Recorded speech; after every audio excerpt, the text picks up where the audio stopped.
This is where the fun begins.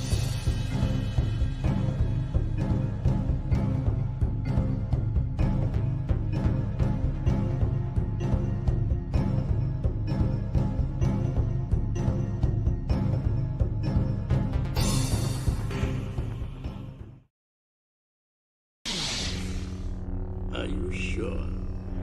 So be it.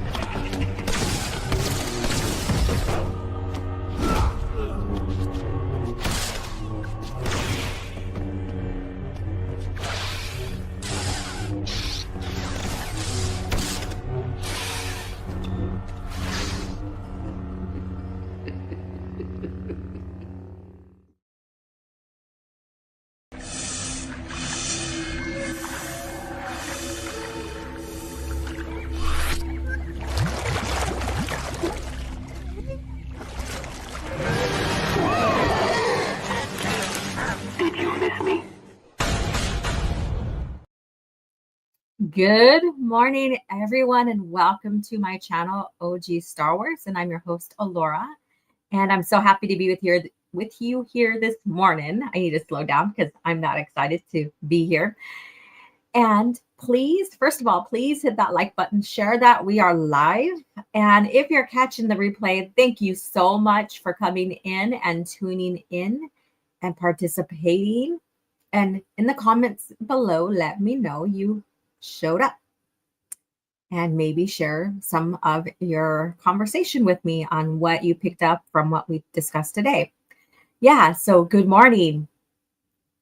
It is a rainy day here. I woke up to like a gust of wind. I don't know. It sounded very like chaotic outside. And I guess it was just a big, huge downpour about not even before 6 a.m.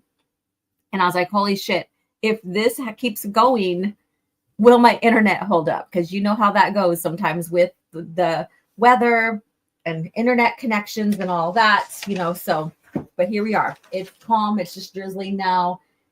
Cozy day. I have my floor heater on in my art studio where I do, my live streams and stuff too. So I have my nice little ground heater on and I got a blanket over my lap because I don't have any central air in here. So I have to bring in a fan or a little, well, it's not a fan, but I need to bring in my own little cooler system and my heating system in here. So I'm cozy. I have my cup of coffee. And so the question is, what's in your mug? So what are you enjoying as we sit down to chat Star Wars? Yeah, this is what it's all about. Not me talking about the weather. Not me talking about the weather, but that's just what occurred this morning. And yeah, so the topics today, we are coming into like 3 weeks into the new year, basically. And thank you, Soul Assassin, for recommending this. And it's such a catchy thing. I didn't even think about it. So I'm giving him full credit because it's so catchy. But because I'm rereading, I guess you could say, through the new Jedi Order, and this has been the discussion, like I've been slowly discussing what I've been talking about or anything related to the series. We are going to do a new year, a new Jedi Order type thing beginning in January, but leading up into it, I'm going to slowly introduce like things from the new Jedi Order, I guess you could say. So there's a theme this Thursday, next Thursday, and the following Thursday. And we'll make our way towards the new Jedi Order, the new year, the new Jedi Order. Yeah, I know, corny, but it sounds great. It's amazing. All of it. So today's topics is we're gonna, it's a new Jedi Order theme, of course, and it's about villains. So we're going to talk about a couple of villains within the timeline of the Star Wars history, and then compare them to the Vong. But we're also going to introduce the Vong. So Rakata, the Empire, and the Vong. So we're going to talk about that. Not a full-on compare and contrast like I do for my videos that I haven't done in a very long time. But we're going to talk about that. Then we're going to get into Lucas Facts, Book of the Week. which I'll probably get into a discussion of Book of the Week. I didn't pull up any type of Star Wars news. There's nothing really going on other than discussing the Skeleton Crew and what they are rehashing with I wouldn't say rehashing, but they're bastardizing the EU again by picking through it and putting through in Skeleton Crew, among other things. So that's just what's going on with that. And it's funny how people are like, oh, it's the best Star Wars, blah, blah, blah, blah. But then they'll say, oh, it's the best kids sci-fi show, and it doesn't encroach on Star Wars. Yeah, let me say that again. It's the best sci-fi show, kids sci-fi show, but it doesn't encroach on Star Wars. So what does that tell you? Because literally another channel said that. So what does that tell you? If it doesn't encroach on Star Wars, it's not Star Wars. If it doesn't encroach on Star Wars, it's not Star Wars. So just like Andor, then they say, oh, well, the Skeleton Crew is just like Andor. Well, we've all been saying Andor is a good science fiction show, you know, but take away the name Star Wars, it's not Star Wars. You don't recognize it as Star Wars. Isn't that weird how that happens? How we have an adult show like that, and now there's not we, but Disney has adult show like that, and now they have a kid show like that. That it doesn't encroach on Star Wars. You could take the name off of it, and it doesn't make a damn difference. Okay, so anyways, there's really no big significant news going on that I didn't catch any right now, as of coming live on the show. But that's just what's going on in the greater Disney Star Wars community. Yeah. Yep.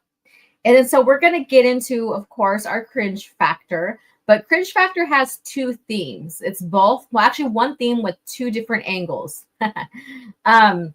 The cringe factor, I think we'll discuss first, and then we'll get into the other portion after. I think that's how I'm going to do it. So the cringe factor is about 8 best pilots. And then I did my own poll on Twitter X last night, and I didn't keep the polls up very long because I was like, I'm not going to wait for them to all finish and then have to gather up all this information and do a final vote of the top 4 and go from there. So what I did, and if you follow me on Twitter X, you maybe have participated. And I did part one, I did 2 parts because you can only add 4 people to vote. So part 1, I did who is your favorite non-force user pilot. And then I did who's your favorite Skywalker pilot, or who's the best. And part 2 of the non-force user one. So I did another one with different people on there, and last the Jedi one. So I had 4. So those top 4 from each of those polls went up against each other. And we have a winner. So, but we'll discuss that. We'll discuss that. And I think that's just about it. So it's not, I wouldn't say it's a laid back kickback CAF chat because you know me. But I'm just saying it's just, yeah, we're going to have a good time. We're going to have a good time. So let me see who's in the chat. Let me see who is in the chat. I'm scrolling up from the top here. So we have Mr. Justin, Star Wars Marvel Pierce here. Force choke the like button. All right. Thank you so much. Conrado is here. Force choke. Slam that like. All right. You putting another vibe into that. And then Holocron Library Fox, how are you doing?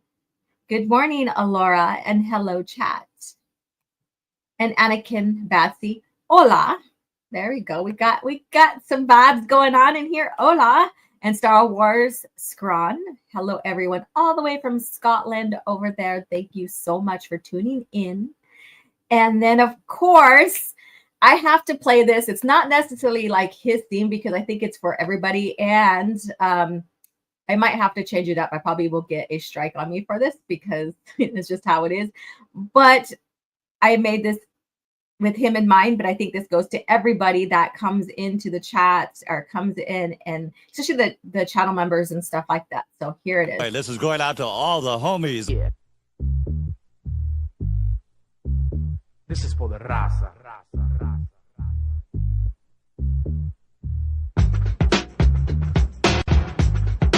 Yeah. You trying to get crazy with this thing? Don't you know I'm loco? There we go.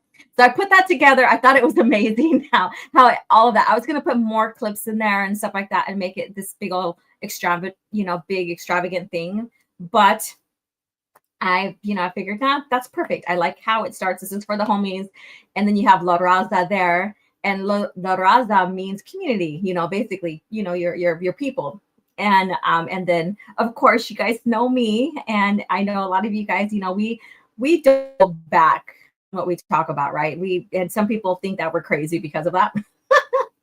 So there we go. So thank you again, Soul Assassin 2, always from the beginning, modding, showing up, quick draw with the links, all of that, inspiring, getting the chat going with topics that can be off the wall. He'll spin something from what I said, and I don't mind because I like that. And he'll take something from what I said in my own chat and other chats, other panels I'm on and stuff like that, or even other chats I'm in, and he'll take it and run with it and create a conversation or make people laugh and stuff like that. So quick-witted fun. Thank you so much, Soul Assassin, for all you do as well. Morning, y'all. Please smash that like button and share the stream out. Yes, and I do see I have a gifted star 5 OG Star Wars memberships, and I'm going to get to that. So I'm not ignoring you. I just want to move down through the chat. Gordon, howdy, Alora, and chat. How are you doing? And then see here, everybody saying hello to Gordon. And we have SW Luke UK, Star Wars Luke UK. Good afternoon from the UK. Hope you're all well, and good afternoon to you. And here we go. So I'm not going to try to check into it, but whoever received this, thank you so much, SWA, for the 5 gifted Star Wars memberships here. This is the first one ever, I believe, that I maybe this is the second one ever since you can gift that I had someone gift these out. And thank you so much. I greatly appreciate it.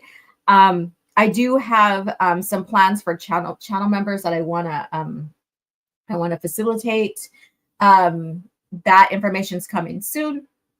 And I'm also trying to figure out how I can do something like Patreon, where channel members, when you sign up to a certain level, or maybe even all will have the same thing, is that you'll receive a postcard from me. But the postcard will be of one of my art pieces that is Star Wars related. So there you go. So I'm trying to figure that out because I don't want you guys to have to go behind a paywall. The paywall is like a Patreon or something, but then that also gives me your guys's information so I can send that stuff out to you. So we'll see. I don't know how I'm going to do that because, I mean, why should you pay here and then pay over there? Why should you pay twice? So I got to figure that out. I don't know all the mechanisms or whatever behind Patreon and stuff like that, but I just wanted another way of giving back. And hell no, I'm not going to download shows for you guys to watch over there because that's bad. Okay. Let's see here. Where did I leave off at? Oh, okay. Right here. Duh, Laura.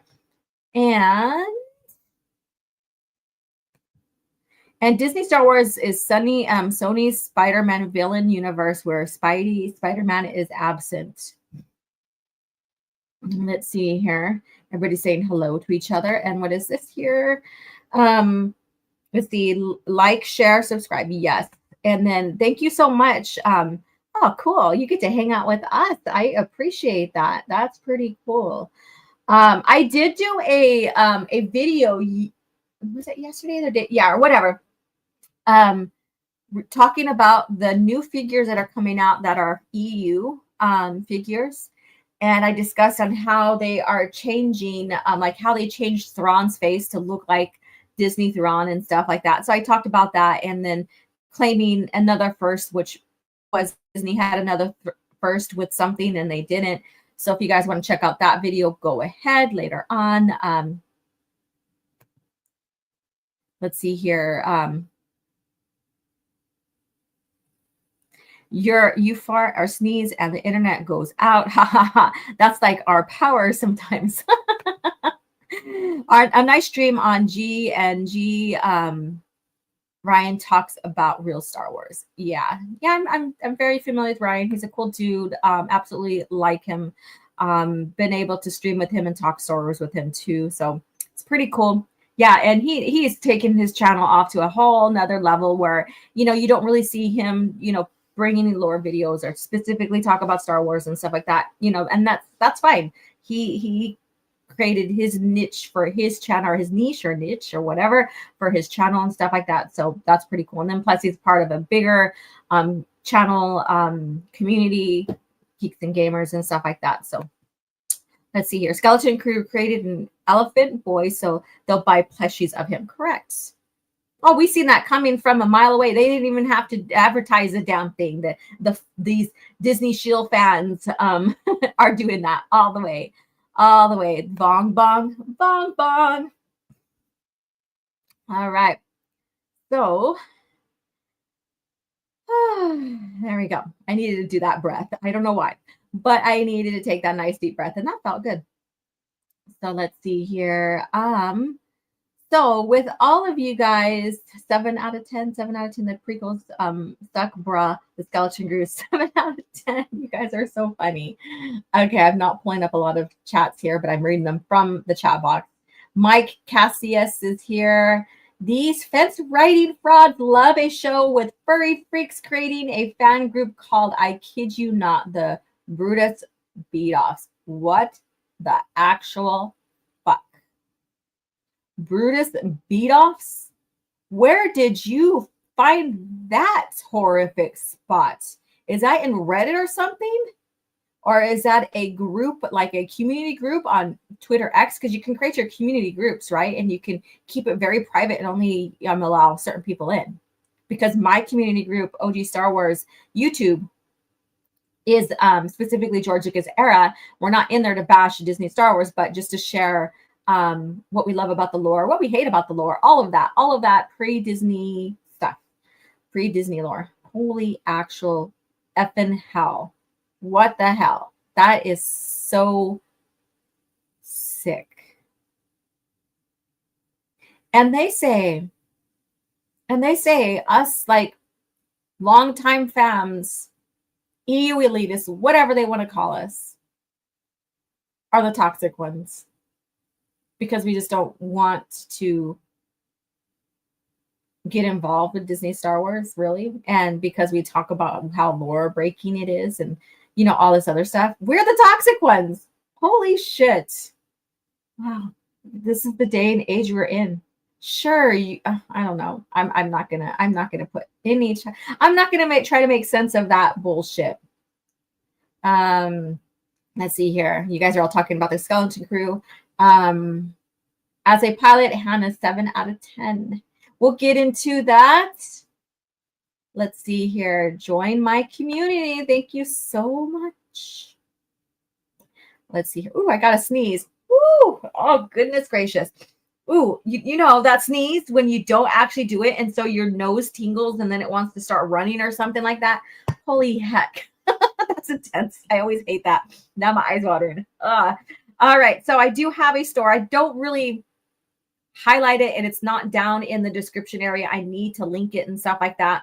But I do have my own store, and I do have some stuff there that is channel related and not channel related. So check it out if you want to gift yourself or your friend or whatever something that supports the channel, supports me, supports our greater community.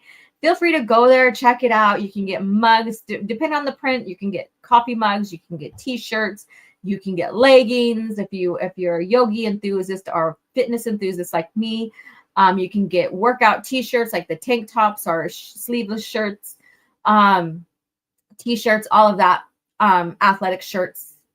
You can get, there's a whole different, like, depending on the print or the piece, the design, will determine like what you can, purchase in that line. So check it out. Christmas is coming up. I know we're getting close to Christmas, so shipping might be something that will take a little bit of time, since this is the time of year where everybody's shopping online and mailing things out. you know, so the all the delivery companies and postal services get congested, I guess you could say. But there you go. Okay, let's see. 8 seconds or less, you should be good, Ocean Star. I don't know what that means. 8 seconds or less. I should be good. Okay, I skipped over some things because we need to get into our topics pretty soon. But we're gonna get into Lucas facts first, so and then see Star Wars. So channel member here. Thank you so much. And another one, Melissa Lord. Hi, how are you doing? And okay, so let's get into Lucas facts, and I'll continue to read through these chats here. So let's see, where is my clip here? Here we go. That's great. It's going to be great. That's going to be great. It's going to be great. That's going to be great. All right, so this Lucas facts a little long, but it's very, very interesting. So let me go ahead. Okay, full screen. Awesome. So I have so many different, like I say, I have so many different sources when it comes to George Lucas and himself and his company and stuff like that, that helps me research, helps me expand my knowledge about him and the directions he was gonna go or take with Star Wars, and you know, so and all of that. So very, very good stuff. Here we have is from April 1978. George Lucas completes a second draft of The Empire Strikes Back, now subtitled Episode 2. In this second draft, Lucas first introduces the idea that Darth Vader is Luke's father, with a introduction of Father Skywalker and Ben Kenobi both appearing to Luke as Force ghosts.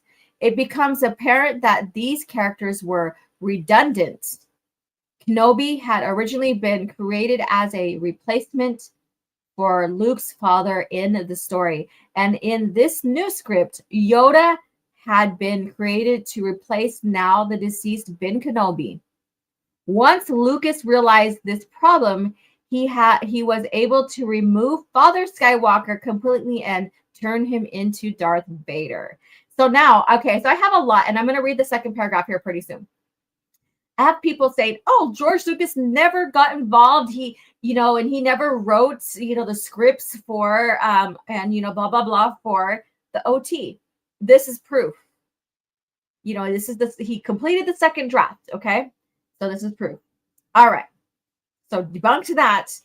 Now more to this. This remained a secret, even to most of the crew and actors. Throughout most of the production of the film, the famous "I am your father" was not written in the production scripts. And I think we all know this, but the leading up to, I don't think we knew about. David Prowse filmed the scene by telling Luke that Obi-Wan killed his father. Director Irvin Kershner and Mark Hamill were the only people on set during shooting that knew the actual dialogue of the scene. James Earl Jones was also let in on the secret, as he had to record Vader's dialogue. George Lucas, and this is his quote: "The issue of Luke's father I kept pretty quiet for a long time. I didn't tell anyone, not even Kirsch. I just couldn't risk it getting out." George was the mastermind of keeping secrets and doing and having methods of keeping secrets. And the last Lucas fact, if you were here, was another way of him keeping secrets. He didn't want the end of Revenge of the Sith. I'm sorry. Return of the Jedi leaked out. So he switched things up about it, which was quite funny. Imagine Luke Skywalker taking off his father's helmet to see his father's face for the first time and looking at him in disgust because he's disfigured and ugly and just throws down the helmet. So imagine that. Imagine that at the end of Return of the Jedi. Holy hell. Let's see here. Yeah, that's what I heard. Let's see here.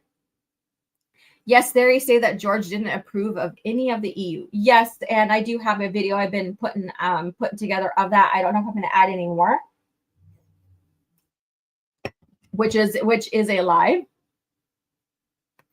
which is a blatant lie. I mean, this guy, if he's ignorant, he's ignorant, but he comes at it in an authoritative way, like he knows, but there is information out there that shares otherwise. So, yeah. Let's see here. I got one of my friends into pre-Disney Star Wars. He likes General Grievous. Oh, that's pretty cool. Congratulations. That's like another check mark for us. Yeah, it makes my heart feel good that, you know, returning back to the original lore, the original stuff, the heart of Star Wars, all of that. It just makes my heart feel so good. What? We went from Star Wars was saved in the edit to Lucas never wrote it. Yes. Especially like with movies like The Empire Strikes Back.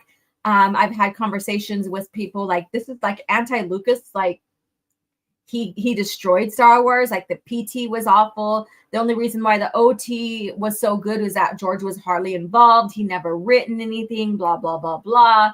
Yeah, I'm serious. There's people out there like that. I encounter all angles of this fandom and the shill thing. It's ridiculous.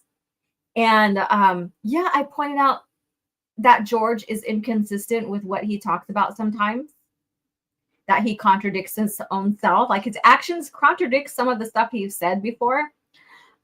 His company has had to retract and correct and stuff that he has said before in interviews, which you can also say, because I have to sit down and write. I am a writer for Native Hoop magazine, and I have an article that is due by the 15th, so by this weekend. And I have to sit down and make time and write. I haven't done it. I did my interview of the person. I recorded Zoom, so I got to sit there and listen and start putting this article together. And sometimes, a lot of times, these writers, journalists, or whatever you want to call them, can take liberties to change what was actually said. Yeah, I'm not kidding you. It happens all the damn time. I mean, look at Lucasfilm, Disney Lucasfilm, with going back and like these pop culture journalist sites like CBR and, you know, Screen Rant. They'll take liberties to change things. They do. Just like they're saying, oh, it was done here first under Disney Star Wars, without even doing the research, you know. So there you go. So there's those things. So yeah, I have defended George. I have talked against him with how he perceives things sometimes and how he has to how he had to get corrected, all of this, you know. So, and then, you know, with the overall lore and all this other stuff, you know, me as this all-around fan of liking the movies, liking the EU and all this other stuff, I try to look at it in different angles here, where we have these people who are limited views are coming at me from different angles with these different perceptions, I guess you could say. So it's very, very, very interesting, you know, because you have all these multifaceted areas, I guess you can say, of thoughts and feelings when it comes to Star Wars. And I'm bearing it all. Yeah, I'm bearing it all. It's like I'm out there doing the work. You know, there's another channel. Oh, we did the work. We've been destroying Star Wars from the beginning. No. Tell me that people are coming at you from all different angles, all different perspectives, anti-George, anti-PT, anti-EU, shield sitters. That sounds no. Fence sitters, fence riders, whatever you want to call that. All angles. Now, do I sometimes agree with some people on some things? Yeah, I'm like, okay, well, I don't, you know, and sometimes I don't, you know, so, but I'm not this echo chamber kind of person where I'm just going to have this tunnel vision. No, I'm a person that has a broad perspective, and I can listen. When I get on Twitter and I discuss Star Wars and it turns into a debate, or I'm countering someone from what they said, I'm not mad. I'm not angry. I'm sharing like a bit of fact and point of view. Maybe it's against yours, and that's perfectly fine. Maybe I'm agreeing, but I'm just sharing a little bit more to it, adding to it. So people misconceive and misinterpret tones when you go onto social media and you go into conversation. And they misinterpret or misconceive and perceive tones, even in a debate, even in a counter. And then you have these shields that goes and says, oh, you're just crying. You're just mad. What? No. I'm actually laughing at the situation while I pull up facts and share them with you. That you're not getting it. Anyways, okay, so Diddly Squat, how are you doing? You just put me on a full rant there. And that's okay. That's what this is about. Okay, let me see here. When they come at me, I just tell them the prequels are S tier. George can do no wrong, and the EU reigns supreme. Now, fuck off. Receipts, yes, you got to have them. And I was talking with Soul Assassin, and when I was making this Lucas Facts, talked about the first writer, what's her name, Brackett or something like that. Sorry, I probably got it wrong. I get things wrong all the time. And Twitter. Let me see if I could scroll up to it. And a clip was recently shared, a tweet was recently shared out about her. And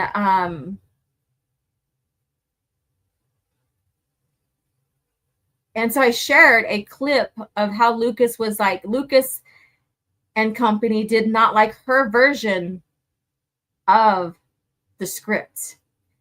And so Lucas wanted to go back and talk with her and let her know and stuff. And she got ill and eventually died from cancer. But he still gave credit to her. He still gave credit to her. So those two people are saying that he's misogynist and that he doesn't give credit to women. He gave credit to her for her contribution for the first script. Yeah. He ended up rewriting it all. But I shared that clip with screenshot with Soul Assassin. I'm like, I have sources in every areas, and stuff like that. So I'm going to go ahead and share this. This is James Earl Jones. Let me go ahead and make sure it's not going to play. Okay. And it did anyways. So I'm going to share this because why not? I talked about the script here. Why not share what Mr. Jones has to say? Okay. Oh, there it is. I got so many windows up right now. It's pathetic. Let me take down this overlay because unless I need it, I won't. All right. So this is James Earl Jones recalls Luke, I am your father. All right. So let's check it out. I'll never join you. If you only knew the power of the dark side. When I first saw the dialogue that said, Luke, I am your father, I said to myself, he's lying. I wonder how they're going to play that lie out. Obi-Wan never told you what happened to your father. He told me enough. He told me you killed him. No, I am your father. Say what? I'll never join you. Oh my God, that's funny. Say what? There we go. There we go. Oh, that's great. So let me go ahead and remove this. All right, let's see here. All right. So you guys know me, and I get shit wrong all the fucking time. I get names wrong. Like I renamed Crimson Jack for damn sake, and I know who he is. I renamed Crimson Jack and called him Captain Crimson. So there we go. And so yeah, I get shit wrong too. I do. That's the learning. That's the beautiful journey of learning and expanding your knowledge is that you are gonna make mistakes. You are not gonna know everything. You are gonna, have mix-ups and stuff like that. And that's fine. But you know what's so crazy is that, like, I'm known as this know-it-all on Twitter and here in the greater Star Wars, quote unquote, Star Wars community. And I still get shit wrong. But I get called know-it-all because I'm like, oh, I know where I can find information to counter or broaden this conversation and show real facts. And that's why I'm called know-it-all, because I like to do my fucking research. I like to have things on hand that helps expand knowledge, whether it's mine or yours or all of ours, right? What is wrong with that? I mean, if I make someone feel insignificant, that's not my problem. It's their problem, because they are the ones that are not taking the information and learning and growing from it. They're just going ahead and tapping into their emotions and having breakdowns about it. But anyways, I digress from it all. So who here knows anything about the new Jedi Order, whether you read it or you followed Luke Skywalker's creation of the new Jedi Order? Because we're going to go ahead and get into that. And then we'll do Book of the Week. Or let me see here. Should I reverse it? Because the Book of the Week has significance to my research to this. That's a hard one. That's a hard one to decide. Let me see what you guys are saying in the chat while I think about this. Still getting into the EU. Awesome. I love it. Losers like that, bold Canadian, and the 26-year-old boy with the fake wife. Knowledge is one of three main pillars of a Jedi's training strength: knowledge, self-discipline, and the Force. There you go. Laying down the facts. Knowledge is power. Yeah. And that's the one thing that kind of turned into the dark side in a sense. Knowledge is power in a sense. And it's not necessarily dark or light side, whatever, but he wanted the knowledge to save Padme from death. He the visions of the future are not always the same. They're not always, there's so many different versions of this that you can't really make out the actual truth. And he just totally screwed that up, but he wanted that knowledge.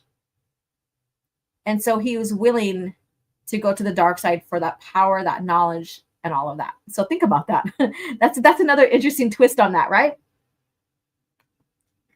Iron sharpens iron, and we learn from each other. Yes. Jude Law hasn't been relevant since Enemy at the Gate, all the way back in 2001. And I also liked him as in Sherlock Holmes. Games of Shadow is my favorite. The first installment with him and Robert Downey Jr. I like the second installment more than the first. Isn't that crazy? But anyways, him as shit, I'm thinking, I can't think of his name now. As his Sherlock Holmes. What? Thinking of the fucking name. I'm always so good at that one. As his partner, I guess you could say, he really did great on that one. Yeah. I don't know why I am not thinking of his fucking Watson. There you go. Thank you so much for saving my ass. See, told you. I forget shit. Yes, Watson. Yeah, I really, really liked, I like that Sherlock Holmes too as well. But the second one, Game of Shadows, is my absolute favorite. And he played Watson magnificently. He was really good at that. Let's see here. Yes, thank you so much. I just started reading the EU books. Disney has no excuse for dropping the ball. Boom. There you go. Makes my heart good to see another one that says just started reading the EU books. Which one did you start? Where did you start at? I really like other channels do this, like Tim did.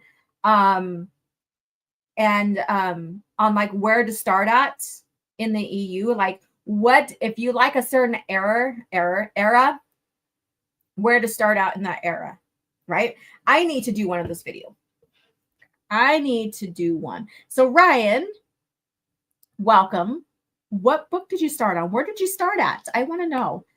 There's no wrong answer because everybody comes into the EU at different starting points. Some come in with the games. Sometimes it is couture. Some come in through the comics, like the multimedia project, the Clone Wars multimedia project. Holy hell, that is such a beautiful. And I need to do comics for the book of the week too. And I think I did one maybe, but anyways. And then some have the novels. Some come in through Western Game, the RPGs. So there's so many different ways you can get yourself involved in the EU. It all depends on what area in the historical timeline of Star Wars that you like. Okay, Heir to the Empire. That's a common one, and that's pretty cool. That's pretty great. So you're starting in post Endor, the New Jedi, or not the New Jedi. Sorry, I'm so used to saying New Jedi Order, the New Republic era, and that's usually a great starting point. Well, not usually. That's a great starting point for people, especially if you're brand new to everything and you got in through the OT. Yeah. Getting into the Clone Wars, I'll take Captain Fordo's advice and leave TC Chubby Trash out of it. Yes, there you go. Boom, Captain Fordo. I did do a Talking EU with him. Amazing. If you guys haven't watched it, I highly recommend it when you have time to sit down and listen to his chat. Let's see here, 2003 CW and then Couture. There you go. Everybody has their starting point in the historical timeline of Star Wars, right? A lot of us came into Star Wars through the movies first. My reason for getting to the EU is because I wanted to see what happens with Luke. Yeah. I went to collect the Dark Horse comics omnibuses. I just totally screwed that word up. I got the one from Tales of the Jedi. Okay, that's pretty cool. That's pretty good. I don't know. I can't really answer that.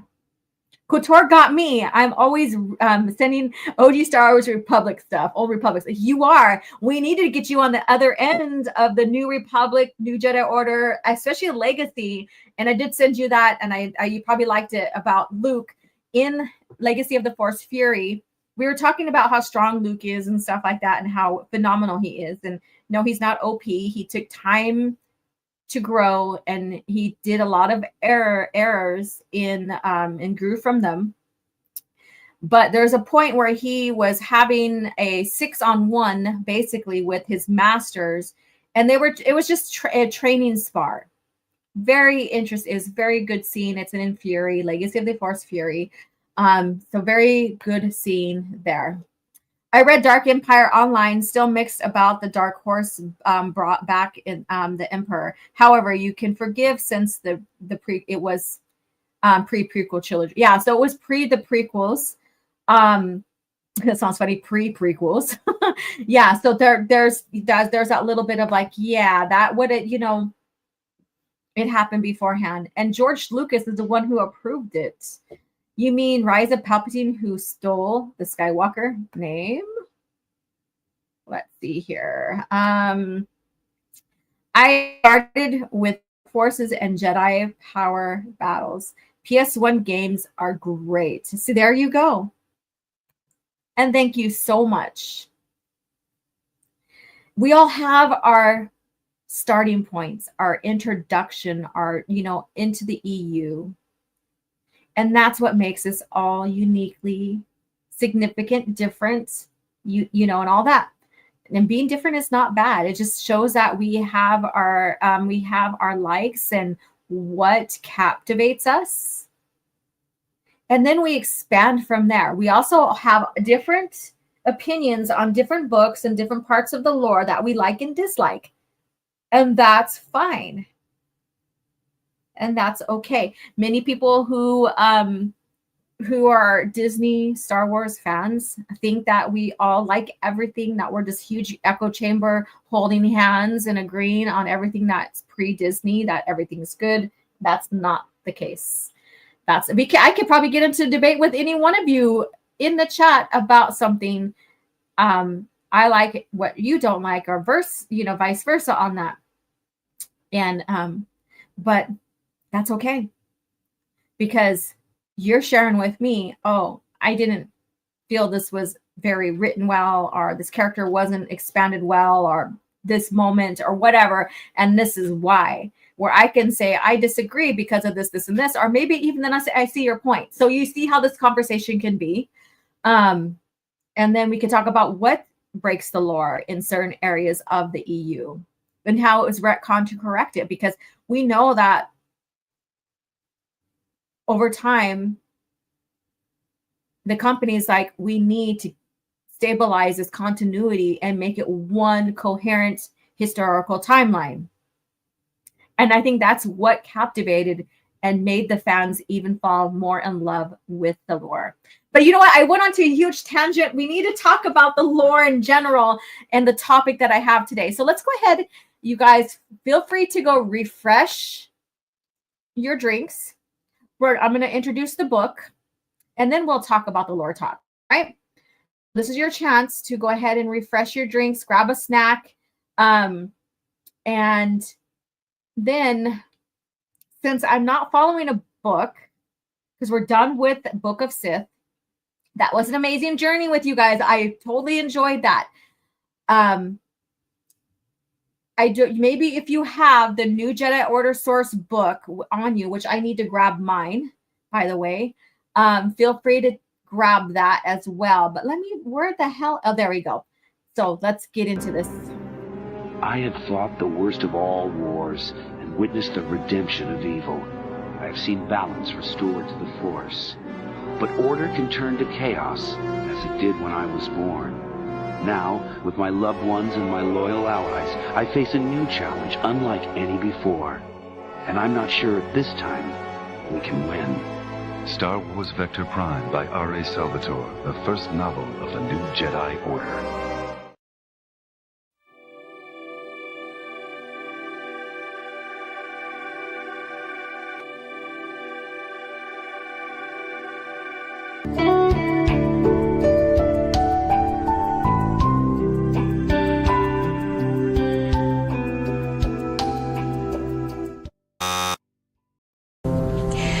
I hate to say it, but it looks like the item you're searching for doesn't exist. Impossible. Perhaps the archives are incomplete. If an item does not appear in our records, it does not exist. All right. I love that. You know what? If you follow me on Twitter, Soul Assassin, I'm just going to share this because I already shared it on Twitter. He did an AI art piece a while ago, and he wanted to see what a Native American looked like as a Jedi. And I shit you not. So let me go ahead. I'm going to pull this up. I shit you not. It looks like me. Me in Jedi robes reading an actual book, which books did exist in Star Wars, even in the EU. But everything was more or less electronic technology, hollow zines and all that stuff. Let me go ahead. I'm just trying to find it. Where did I put it? I know I shared the damn thing. Okay, here it is. Oh my God, this is brilliant. And I just have to share it, and then we'll get into this topic here. It's like I'm not trying to like post, stall and what have you, but I thought this was really neat. Hi. I don't have any makeup on. So I apologize because I have my screen on because I'm going to share that book, and you guys already seen what it is. I don't think I look bad without any makeup on, honestly. Let's see here. Oh, here it is. Okay. So here it is. So there it is. That is me as a Jedi librarian, I guess you could say. I don't know. It kind of fits the book of the week. Thank you, Soul Assassin. This is amazing.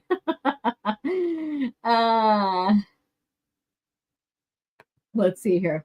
I love that atlas. Yes, we're going to talk about that. That's why I have my screen on, because I have the atlas with me, because I wanted to share some pages with you because it's significant to your research. If this is one source book that has a lot, it's like a source book, a 3-in-1, I guess you can say, or 2-in-1. It has actually 3. So you have your systems, you have your planets, and you have your historical information in there as well. So a 3-in-1. So, but thank you again, Soul Assassin. This was pretty cool. I appreciate that. Let's see here. He's probably like, oh, I'm not going to say anything right now. Or maybe he's busy. All right. According to Disney, it's only first when they did it. Yeah. All right. Let me go ahead and put this back on the screen and stop sharing. Remove. All right. So this is it. This is the book of the week. It's actually a source book. And I schedule my tweets to come out. So when I introduce all of this stuff, like book of the week, Lucas Facts, it'll pop on a certain time on Twitter so that it's shared there as well. And then sometimes, most of the time, I'll remember to post it on my YouTube community page here on YouTube. I think I forgot last week, so I apologize. So these will go up there as well to create conversation. And I'm going to share with you guys. I'm going to, keep my screen on. I know I'm not on the screen right now. And I'm going to go through some of the pages real quick. So the author is Jason Fry and Daniel Wallace. The cover artist is David Stevenson. And the illustrators, excuse me. Woo, okay, I wanted to hiccup there. The illustrators are Ian Fullwood, Maudie, Chris Reif, and Chris Travis. The publication is in paperback, and it was published on August 18th, 2009. So I found these interesting continuity errors, or even print errors. So, continuity notes contains a few typographical errors and inconsistencies. The table of contents lists the section Great Space-faring Species to Great Seafaring Species. So that was a mistake. On page 160, concerning Spice, mistakenly names Hutch, Juliak, and Jabba as head of the Basidi clan. I think I said that wrong. However, Juliak and Jabba are leaders of the rival Deciliac. I always say that wrong. Clan. On the map, on page 169, firing is misspelled to firing. And on page 227, the atlas mentions that Darth Krayt overthrew Rowan Fell in 137 ABY. He was actually overthrown in 130 ABY, so 7 years difference there. And Renvar is claimed to not have any moons, despite one being visible in both Star Wars, The Clone Wars, and Star Wars Battlefront. All of the planets on scene description. So there you go. So this is an excellent book. Very good to have as your source book because it's like a 3-in-1. I highly recommend this. I should share links where you could find this whenever I post information about this. So I apologize. I should start doing that more. Let me see how I can display this with me showing up. Let's see here. Oh, never mind. This is a layover. Never mind. So I got to take this down. And I just need, okay. So brand. Hello. So let's get into this. Now, I have not got me an overlay camera. So when I do my art, you can see my hands and me painting or whatever. So I do need to invest in that type of camera so that I can switch angles in the camera so you guys can see better and they can be flat on the ground. So this right here This again is paperback. It's bound or bind the same way the Essential Reader's Guide is. However, this is not following apart. My Essential Reader Guide is. I think I got a poor quality one. I'm thinking about taking it apart and having it rebound, maybe in a binder or whatever. So you got like part 1, the political galaxy. And then you have the big old map. That's just in general, like everything. And then you get into each sections of the map of the galaxy, of course. You got the core and all of that. And so each section, basically the political of the galaxy in the hut space, you got that information there. Man, they lost a lot of ground when the Empire took control. Then you have, of course, the planets, just their descriptions, where they're at, what they look like. And part 3, the Atlas of the Galactic History. So this right here shares the Atlas of Galactic History. So you have like from before the Republic, and it has mapping like the Ricotta, which we're going to talk about here pretty quick, all the way to, and like I said, the new empire, the epilogue, the Empire Reborn, right here. So it gets into legacy eras. You see Kate Skywalker there. This is a 3-in-1. This is something where you have what the Essential Reader's Guide has broken down into simple pieces. And I highly recommend this for that, for research on the galaxy mapping, where all the planets are. And I think it does break down a little bit of how long it takes to travel. And then like it even has the movies, the maps of the movies. Let me see if I could find it. Yeah, like here's A New Hope. So here's the map. Whoops. Here's the map of the new, like the routes that were taken in all the planets that they visited. And then of course it has the scenes. Yeah. So, whew, and I just knocked over my mic. Good job, Alora. So if you heard that thud, I'm sorry. All right. So it has all of that. Amazing stuff. Whew. Okay. So now everything's off balance with everything's off balance. Okay. All right. I nerd out on that for 2 days. When I started putting together CAF chat, I was sharing like screenshots with Soul Assassin. I was sharing stuff on Twitter, on my profile, all of that. That thing can take you places, literally, in the Star Wars galaxy. If you're curious about like the routes of the movies, like even Revenge of the Sith, the campaign routes of the Clone Wars, all of that. It's amazing, but it does have TCW in there. Sorry. Look, I just need the shortest route to Zeltros and Mandalore for research purposes, of course. I'm sure you do.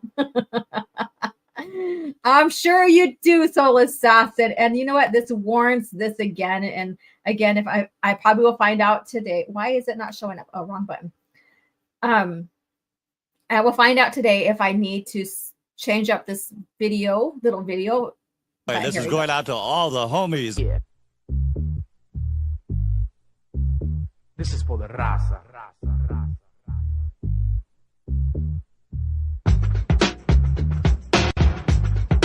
Yeah. You trying to get crazy with this thing? Don't you know I'm loco? And I need to just put that little clip. Who are you trying to get crazy with, SA? Don't you know I'm local? Yeah, I need that, just that clip by itself. And the homies, one by itself. I need to upgrade mine. My copy is pretty rough. Yeah, I mean, you put good use to it, right? It is amazing. You can read through there. You can read about the politics. Oh my God, politics in Star Wars? No, what? Yeah, it's its own politics. It's not ours. It's its own politics. But you can get into the politics of Star Wars, all of that. All right. So with that being said, that is the book of the week, the source book, the Star Wars Essential Atlas. I highly recommend. I think it's a must. I think you should have that on there in your bookshelf, on your bookshelf.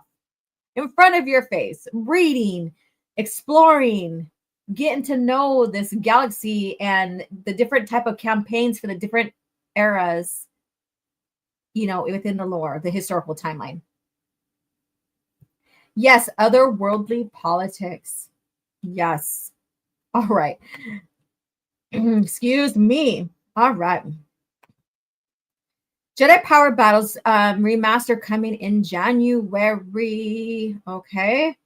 I don't know what that stems off to, but of course, sometimes I read comments that are the second half of the original. My essential guide to Warfare and New Jedi Order, our source books are pristine, though. So is my Jedi versus Sith and Essential Reader's Guide. My poor Essential Reader's Guide, I put so many friggin' miles in that sucker. Like, it's falling apart. But I think the bounding in itself wasn't quality. I think I got a, what you call lemon, something that wasn't produced well. And it's falling apart. It is. But you know what? I still love the hell out of it. Despite who the author is, I think that's one of the few credits I give Pablo Hidalgo. Because you can literally read through that Essential Reader's Guide and you will see how coherent the continuity is to itself. And there's continuity notes in there. And that's even with the comic. There's a comic version of that where it has continuity notes. Amazing stuff that the company put together because they knew what fans liked, right? They knew what kept the interest of fans, and it also probably helped them keep track of their lore because it was so big. I'm not trying to stall. It's just like I'm in the moments of these conversations, and it's just the way it is. I think because it's so thick, the binding is on the thin ice from the get-go. Yeah. I get it. I remember Stig and I trolled OG for the for all the notes and broken pages in her books. Yes, you guys did. You know, and I had some good conversations with Stig and on CAF chat when we were reviewing the comics books and stuff like that, you know, and give credit where credit's due, especially when, you know, we're not, you know, talking anymore and stuff. Still respect for that guy in the sense that he came in and, you know, shared his knowledge and stuff like that. And he continues today combating against this, the Disney shows and stuff too. So I got plenty of other old Star Wars guidebooks, no problem. Just that one alone is ridiculous, pricey, and hard to find. Yeah, I think you might be able to find it in thrift books too, maybe. Yeah, so these ones that may not be being reprinted will eventually be pricey. And that's just the way it is. All right, with that being said, let's get into our lore topic here. It's been a whole friggin' hour. Whoops, wrong one, cancel. And you know me, I like to nerd out most of the time and create slides. So here you go. Villains, Journey to the New Year, New Jedi Order. So I was going to do like each villain with each time era. And I don't know why I keep on saying era. And I was like, you know, that's going to take too much time. And so I decided to do the Ricotta because they're one of the first known species of the galaxy who made innovations in travel, you know, with the hyperspace technology, all of this. And of course, later the Corellians and another species, you know, had taken that technology and made it safer and easier to use for humans and other species and stuff like that. But the Ricotta basically started exploring the galaxy. Of course, with this exploration, they basically gained control, you know, through the Ricotta Empire. And when I talk about ricotta, I think about ricotta cheese. It's not the same thing and it's not spelled the same, but that's just what comes to mind. I'm sorry, you guys. It just keeps popping in my head. Ricotta cheese. Anyways, that's just me being fucking silly. Okay, I'm sorry. Actually, I'm not sorry. But anyways. And then, of course, we're going to talk about the Vong, because the Vong are the ones that I'm going to compare these guys to. And of course, the Empire. Because the Empire never really had contact with them too, in a sense, I guess you could say. But they knew of them. You know, they knew of them. All right. So, villains, a journey to the new year, new Jedi Order. Dun, dun, dun. And here we go. So, this is about conversation with all of us. I'm going to present information. We're going to expand on it, talk about it. And I know, like from you guys, that some of you guys are brand new to the EU. That's fine. You can still participate and listen and ask questions. That's perfectly fine.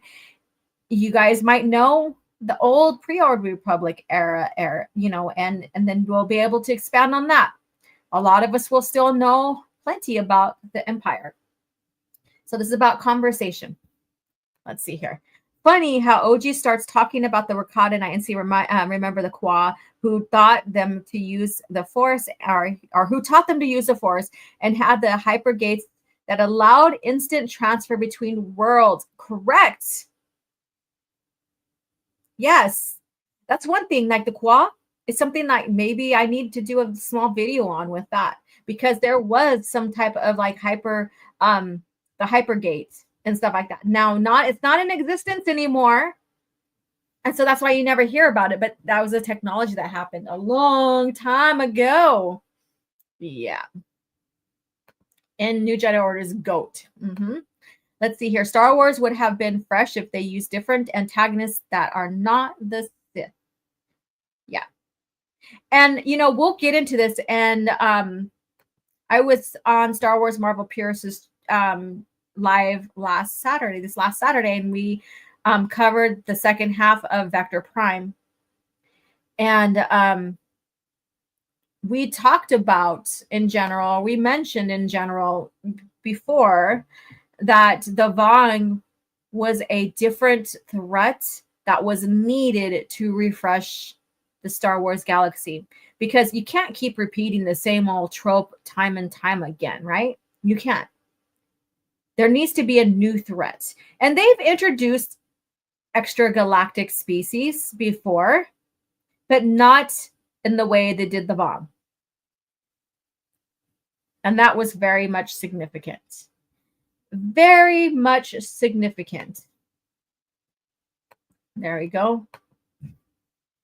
We're caught in Sith and Yuuzhan Vong, who's the most evil race cult who ever lived in the galaxy. Ha ha ha. Hi, Lucas Garrison. How are you doing? Gerson. I think I said Garrison. I don't know why. Here we go. Vector Prime, final stream. Yes. Disney Star Wars will forever repeat the same tired trope. There we go. All right. So with that being said, let's get into this ish. The Yuuzhan Vong. So I'm going to go ahead and grab my source book, because I want to have some information in front of me, since I didn't put them in bullet script here. And so it's always good. You know me, I'm always making sure I try to have what I need. And the source book is fucking amazing. Let's see here. The Jedi. I'm going to try to get to the right page, because I want to make sure I have the cast, the Vong cast in front of me. There we go. I got it. I don't know why I went further into the book when it's in front of me. Now, this Star Wars, the New Jedi Order source book, role-playing game book, is a must. Get it if you can. Put it on your shelf. Put it on your shelf. All right. So if you have it in your home, grab it and turn to page, where is it at? 11 or 10. Page 10.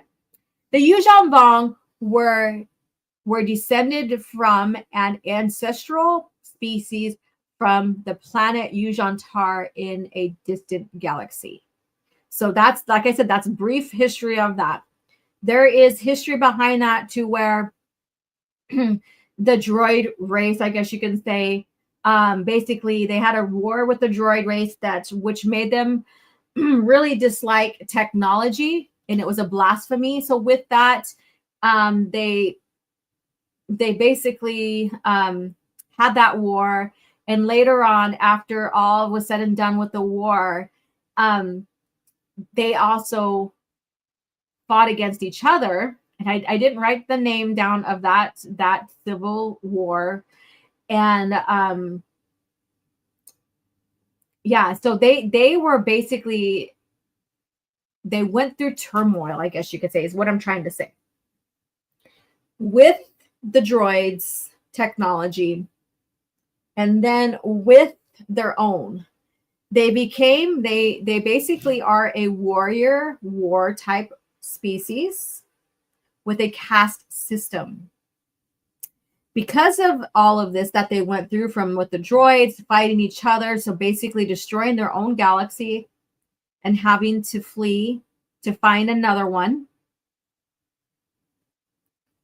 they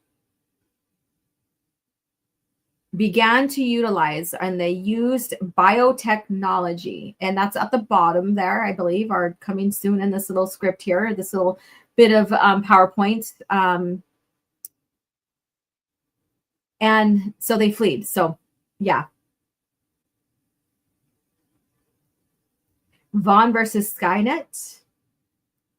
Turn to page 394. Sorry, wrong franchise. Wait, what's the source book again? I'll write it down. Okay, Christopher Barker. Mm-hmm. It is Star Wars, The New Jedi Order source book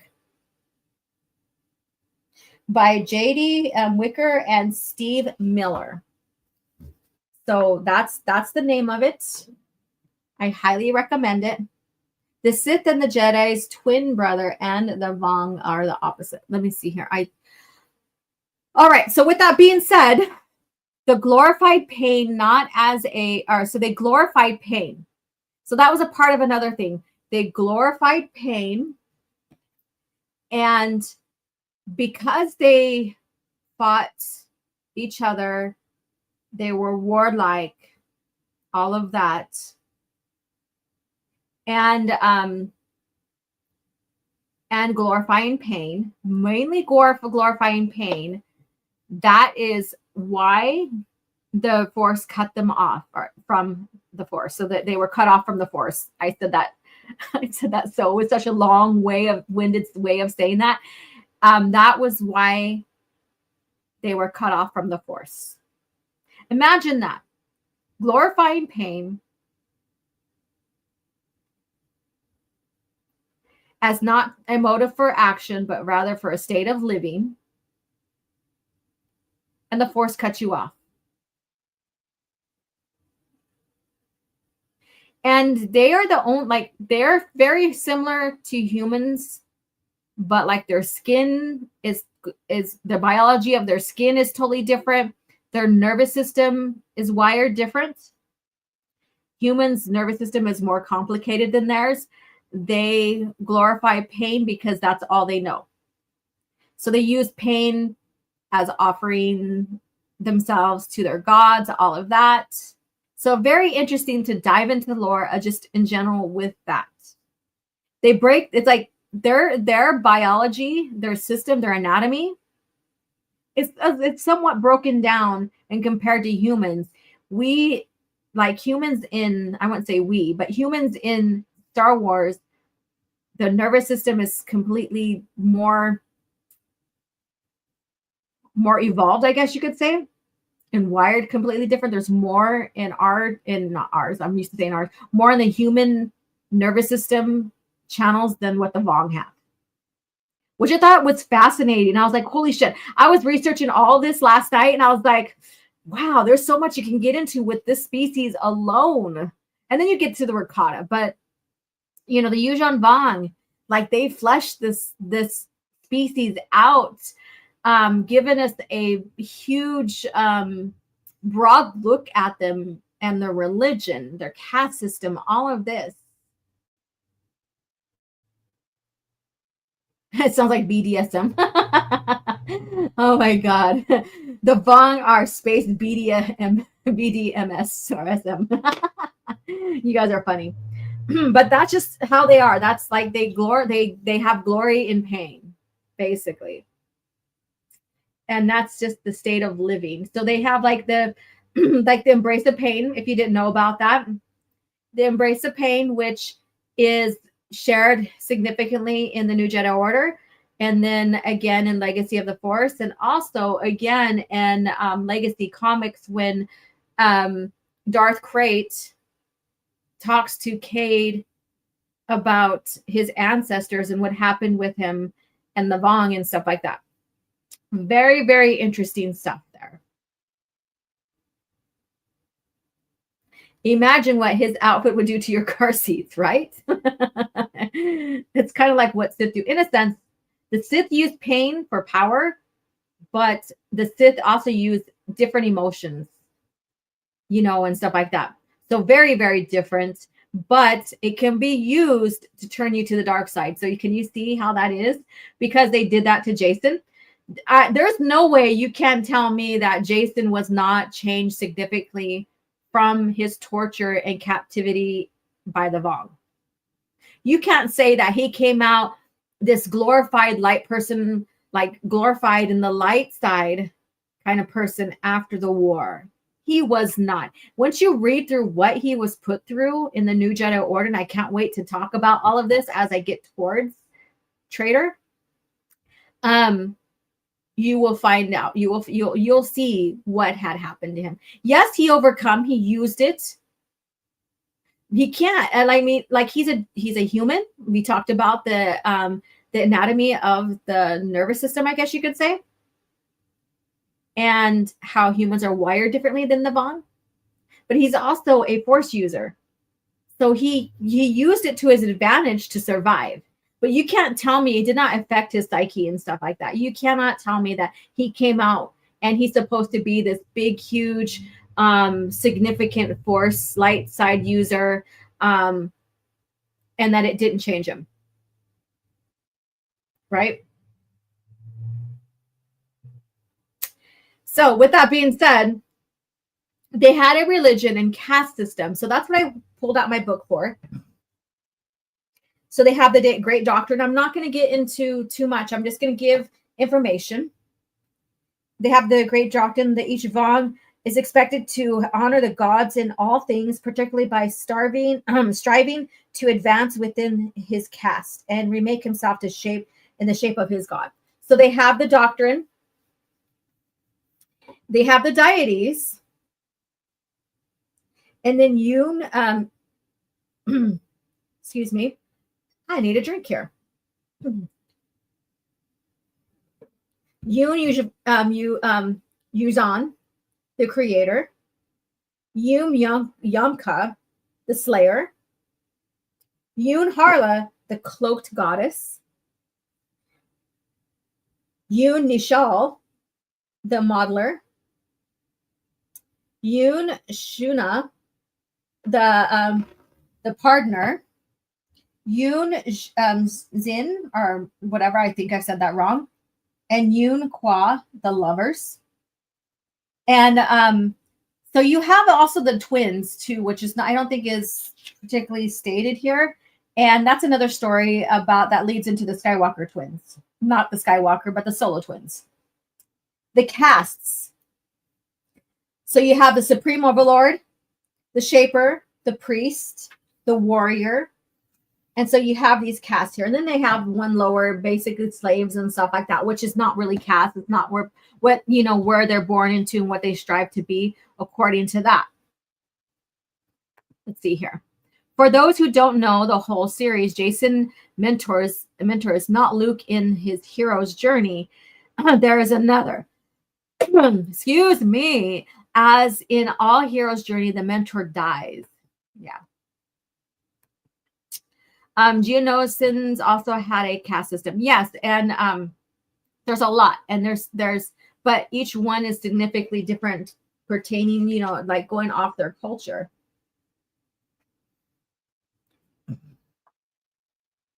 All right. So that they use biotechnology and hate technology due to the war with the droids. And so I did touch upon that earlier. So that's the Vong in a nutshell. And they use biotechnology and everything. They plant certain like coral beans and people to keep them, like control them, you know, in a sense. Like, okay, I'm going to compare it to the fucking chip. The inhibitor chip is a way to control the clones, right? So imagine that. That's still biology, right? That's a form of biology, but it's a chip. Well, they plant these little coral creatures in their slaves and in their beings that they need to have control of. And they try to do that with Jason 2 times. One time, Luke took it out before it could even start growing. The second time, they planted one in his chest, I believe, or his stomach or whatever, his solar plexus or whatever. And it began to grow, but he began to use it in significant ways and stuff. And it was eventually removed and stuff like that. So just a little history on that. So this is the Vong in a nutshell. Because I didn't want I'm like, I want to give you everything. I want to talk about everything and compare and contrast in such a dynamic and complex way, I guess you could say. But we would be here all day because I'd be breaking down the other species the same way and going back and forth. I wanted this to be a conversation with you guys so you guys can give your point of view too, especially if you read and you know the lore. If you're new to the lore, sit back, listen. Hopefully this hypes you to read once you get towards like the new Jedi Order and these other books. Soul Assassin says, the Vong are brutal, but at least they're not effed up like the Rakata, who are cannibals and eat slaves, friends, and enemies. Correct. Right. That we're going to get into that here pretty quick. Legacy of the Force. I want the protagonist where the Padawan dies, but the mentor lives, just like the DC's Black Adam's backstory. Let's see. I went to click on this. The Shies are like the scissor fist rivals in my head. Okay, let's see here. So, Vector Prime, the Vong Advanced. So this is the original planet here. This is Yuuzhan-Tar. Not Zonama Sikot. And I didn't really mention that because I'm not too concerned with Zonama Sikot. But Zonama Sikot, brief history, is a seed of Yuuzhan-Tar. And they went to the galaxy and Coruscant they try to make as a new Yuuzhan-Tar. So let's see here. So this is the advancement. Vector Prime is way at the top where you see the I don't know if you could see my cursor or not. So Vector Prime and the Vong advanced. So their Vector Prime where they entered is way at the top of this map here. And you could see their advancements and everything on what, and this is just the beginning. There's another couple other maps that show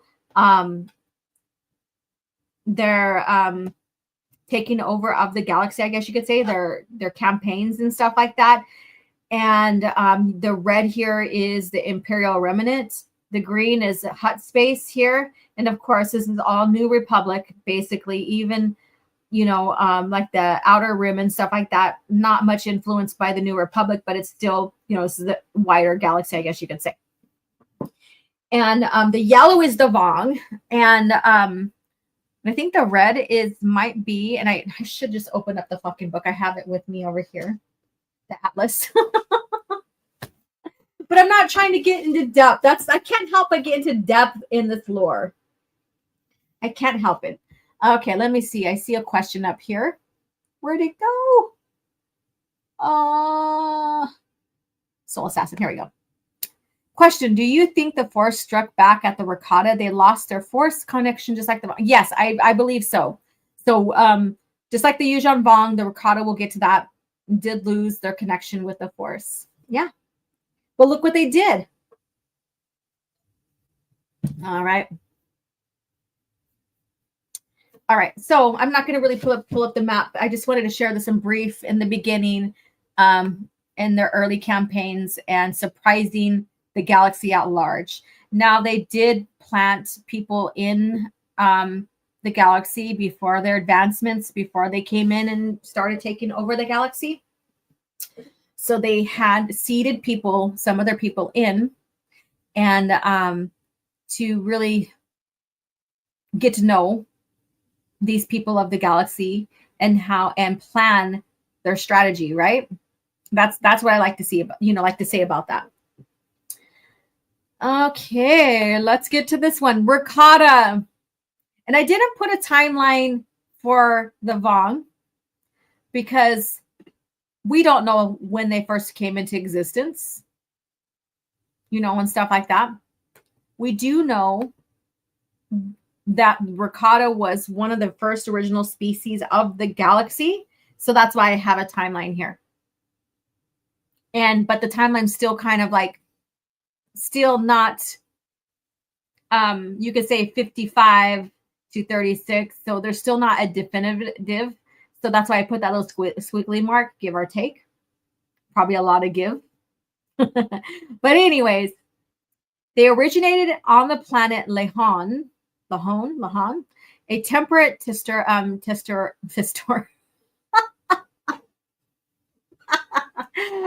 terrestrial world in the unknown regions. So they come from the unknown regions. No, they're not extragalactic. And they advanced and moved towards Coruscant. Well, not towards. They don't go towards Coruscant for a while. I'm thinking about the Tong. Sorry. Wrong species. I was thinking about the Tong. I thought about including them in this, but I didn't put the Tong. The Tong are the early Mandalorians. The actual species of the Mandalorians. They set conquest to control the galaxy, relied upon force-powered technology to conquer many worlds. And I do believe I have the map here for them as well. And the Kwa is the one that taught them, because they're force sensitive, but they taught them how to use the force. But they also enslaved the Kwa. See how that goes? They don't look like they're a threatening species, right? They don't look like they're a species that would go and like really just want to have this conquest of power and control. They're cannibals. They eat themselves, their own people. They eat other species, all of that. Crazy. And then, of course, they use technology. I wanted to specify what type of technology or like technology used. Like the Vong, they have the biotech. And the Rakata, they are like innovators. They brought in spacefaring travel and stuff like that. But their technology was used through the Force, And like I said, 2 other species came in and took that technology and changed it up and made it more friendly for other species to travel. Yeah, at one point there was encased in carbonite travel in a sense, because again, the technology was still being modernized, I guess you could say.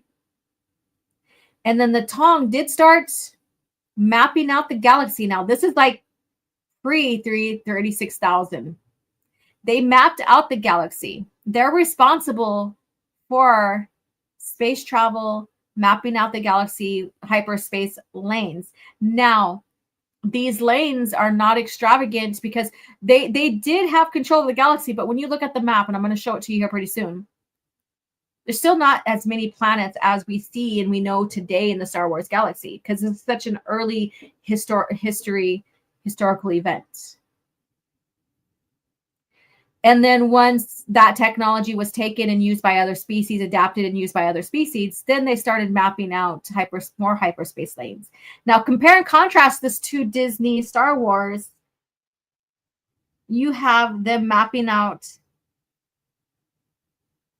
the galaxy hyperspace lanes like within 1,000 years pre the prequel trilogy. Where this is like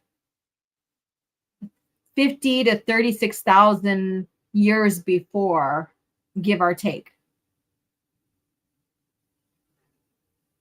So you could say that hyperspace travel and these hyperspace lanes were well established long before we even watch The Phantom Menace, I guess you could say, in the Star Wars galaxy history. Now that seems a little bit more reasoning and, and a little more, makes sense, I guess you could say, is what I'm trying to say, than to think that they're still mapping hyperspace lanes when you see the acolytes in the Disney lore. Isn't that crazy?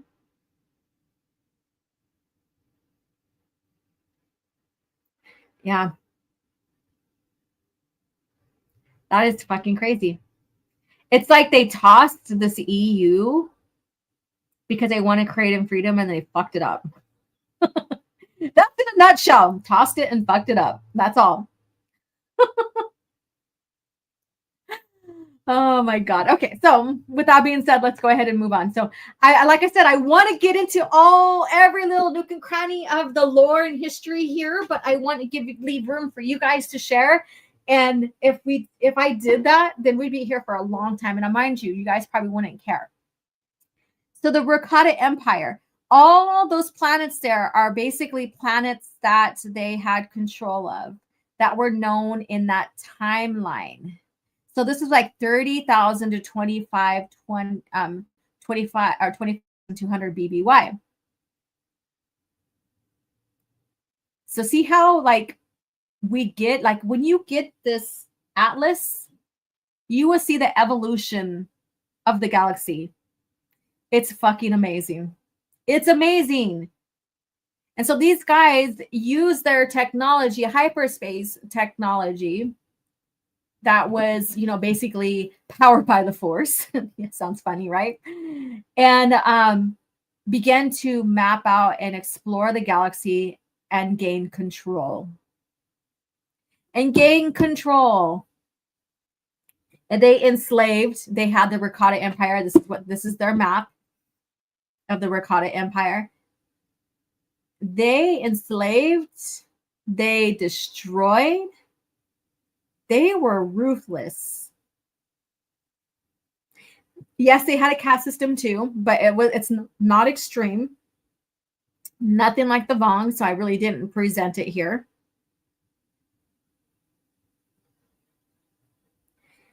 There's a lot that they did. Let me see what you guys are saying in the chat.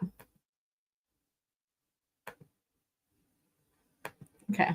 But what about the Mozzarella Empire? Okay, let's see here. Amazing how young the galaxy history is. Right. Let's see here. They thought they were big enough not to have a safe rails, and they fell out of bed. I don't know what that's about. Sorry. Well, Disney Star Wars doesn't make sense. You're right. Let's see here. Rakata Prime. Darth Bane. Okay. I thought I'd seen that. Darth Bane. What did he get there again? Laugh out loud. Laugh out loud. Let's see here. Given their backstory, and makes their appearances in them a little more creepy. Yeah. And let me see here. Let me go ahead and open the book for this, because I want to read to you guys the planets that they had control of. Okay, that one was an easy one to find. All right, so they have Balkaden, the Gree Empire, so that was on their own. They didn't have control of that. So Ploma, Monolist, Dantooine, Megiddo, Generis, Neron, Bargo Prime, Selene, Dathomir, Zandine, Fofia, Tandoon, Yavin, Meridoon, Rinvar. Looks like Felucia wasn't. Let me see here. Yeah, so everything that's in the really bright lit up Rakata worlds And then there's Sith colonies, which I'm not going to point out. There's a lot in this map here. I'm just pointing out the Rakata. Raxus, Corsin, Hijarna, Kamas, Coruscant, Kashyyyk. Oh, and they had technology that terraformed the Roshir trees. So they were never that big. The Rakata were responsible for that. And I think that malfunction led for the trees to grow so big. And after that, that's how they adapted and grew. So very interesting bit of information there. Honegger, Varl, Manan, Gamor, Vendexa, Denon. So there's so many. Mon Gaza. So Tatooine. Tatooine is one that many people probably know about because they went in and enslaved the people there. And during the time, the people were or after they destroyed Tatooine, and I'm skipping some historical events here, but after they bombarded the planet and destroyed Tatooine, and the destruction was so bad that it turned the planet into glass because it was basically forest and ocean or water. They destroyed it so bad that it turned, like, a lot of areas turned to glass form, and then over time it turned into the desert planet. And so the species then evolved into the sand people and so on. So that's a little bit of history there. That's how ruthless they were. Silat, Ragosa, and all that. So so there you go. And there's more to the story, but like I said, I wanted to create conversation with you guys and have you guys share what you knew of them as well. The Rakata had an influence of the Force war because an ancient Jedi used in the dark side to use the Force sabers were corrupted. Yeah, so there's a lot going on there. There's a lot. Their technology, all of that. Yeah, Tatooine was a different looking planet, correct. The sand crawlers are really old, abandoned mining equipment, correct. All right.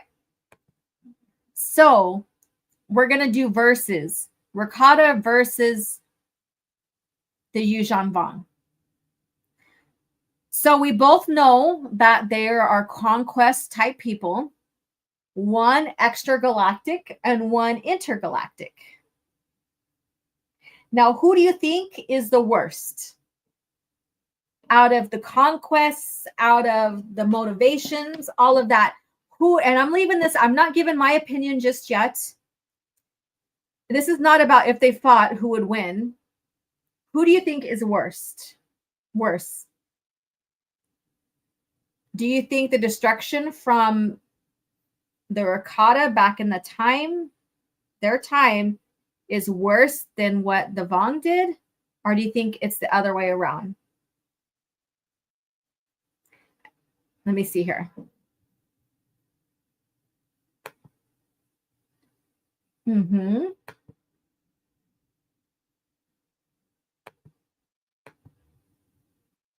Vong. Do you think there's a lot of similarities to them as well?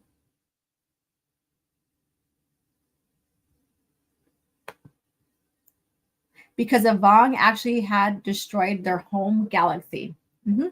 Yeah, they're a civil war. They're inner fighting, right? Using up resources, all of that.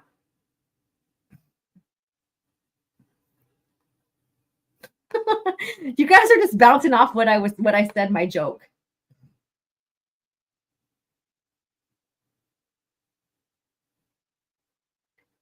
Yes, they did. They sacrificed people in these pits. To the Yamask.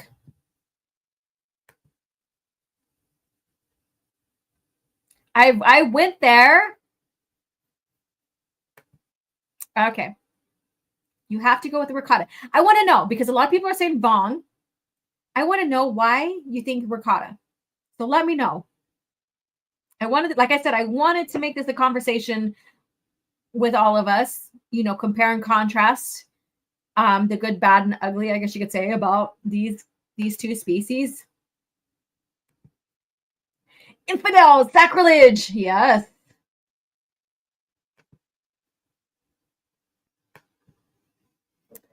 All right.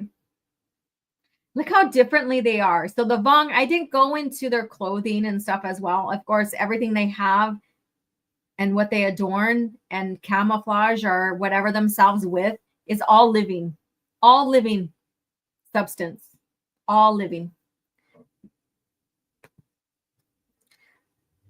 Stoning droids, it's almost like the writer were making a reference, stoning infidels, etc. I wonder. Oh wow, cool, Laura. I envy you going to Italy there. They feel, yes. Oh God, it was so beautiful. Oh my God. I do have some pictures I need to share. Vong seem overpowered, but I only read 2 books. They're not overpowered. There's a whole reason why they are the way they are. I've been stoned.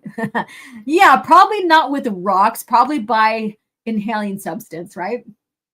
Both are terrible, but the Vong are more destructive, and the key point, they don't depend on the Force like the Rakatan. The Rakatan basically were cut off from the Force at one point. I forgot to mention that. Well, it was mentioned earlier, but they were essentially Force users that were cut off, where the Vong were cut off for them embracing pain as a living. One could say the ground above the pit was a rooftop. Yeah, I mean, depending on where they're at, right? Yep. So I'm waiting for Dystopian to let me know, and then we'll move on. But yeah, so the ricotta. For myself, it was close, but I have to give it to, I'm still on the fence with this. Oh God, I'm a fence rider. I'm still like, I keep going back and forth, because once in the galaxy, there was a lot of destruction motivations and stuff. The ricotta, they weren't necessarily imposing their beliefs, but then I guess you could say they were, in a sense, not as hard and brutal as the Vong. So that would be, and I think the Vong made a lot of species extinct, more so than the ricotta. But then again, the ricotta didn't seed a lot of plants, take over a lot of planets, not seed a lot of plants, seed a lot of planets. Like this is the map. A lot of these bright yellow ones are where ricotta had control. This is Vector Prime. Maybe about the same, but this is the beginning of their campaign into the galaxy, their invasion. After, like, I should have brought it up. I should have put it on here and put it next to it, but towards the middle of the series and before the liberation from the Vong, all the planets below here are lit up under the Vong control and taken over. They literally took Saba 17 species, captured them to enslave them, or to kill and sacrifice them. So like Saba 17 species, yes, they still exist and stuff, but like a lot of them they captured and we're going to enslave or sacrifice. And when she went to go help out and stuff like that, they basically end up being killed in the conflict. And the ship that they were in was broken, cut into, and basically they were all like exposed to vacuum. So very, very brutal, very, very brutal compared to the ricotta when it came to that. Enslavement versus extinction is a big difference. There was enslavement and extinction under the Vong, right? The Rakatans were eradicated the entire galaxy with the goal of transforming it all. Correct. But that's the same with the Vong. It's a hard call. The Rakata held most of the galaxy enslaved for close to millennia. They had control, and like I shared, this is their control. Yeah. But the Vong only had control for a short amount of time. So there you go. The Vong, if not stopped, would have wiped out the galaxy. Correct. They probably would have wiped it out and moved on. Moved on. Let's see. The OG Sith species had embraced the dark side because of the Rakata. Correct. There was influence there. And we've talked about here on the channel before, not in depth, but we did talk about it. They survived by adapting. Correct.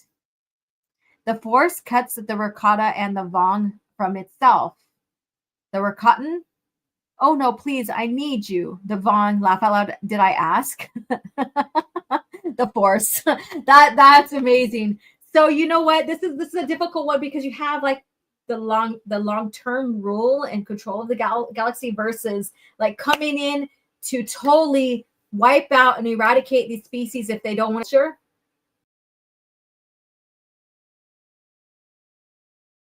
Destroyed like they destroyed their own. That's a tough one, but I'm going to go with the Vong. All right, sure. So let's get to the next one. So we're going to go over time here again because we still have one more topic to do on the second part of this. The Galactic Empire. 19 BBY is when it was established, and we know the whole story of this. It's one that's not really explanatory. Originated on Coruscant, the capital, ruled most of the galaxy. Sith rule relied on military, relied on military, super weapons, and dark side to control. Used technology. That's all in a nutshell. That's one thing I didn't really have to sit down and like, oh, what should I present and what should I talk about? Because the Rakata, there's a lot more depth to them. Not many people know their history like they know the Galactic Empire. Because we were introduced to them in the OT. We didn't know exactly how they got there, but we were introduced to them. Oh, I see where this is going. This is just a compare and contrast. It's not like, oh, well, who, blah, blah, blah, blah. So there. And like I said, I wanted to compare a villain per each era, but then that would have been a long time. Like we would be barely still going. We wouldn't even be at the Empire yet. Because then you have, you could say we can compare them to the Mandalorians.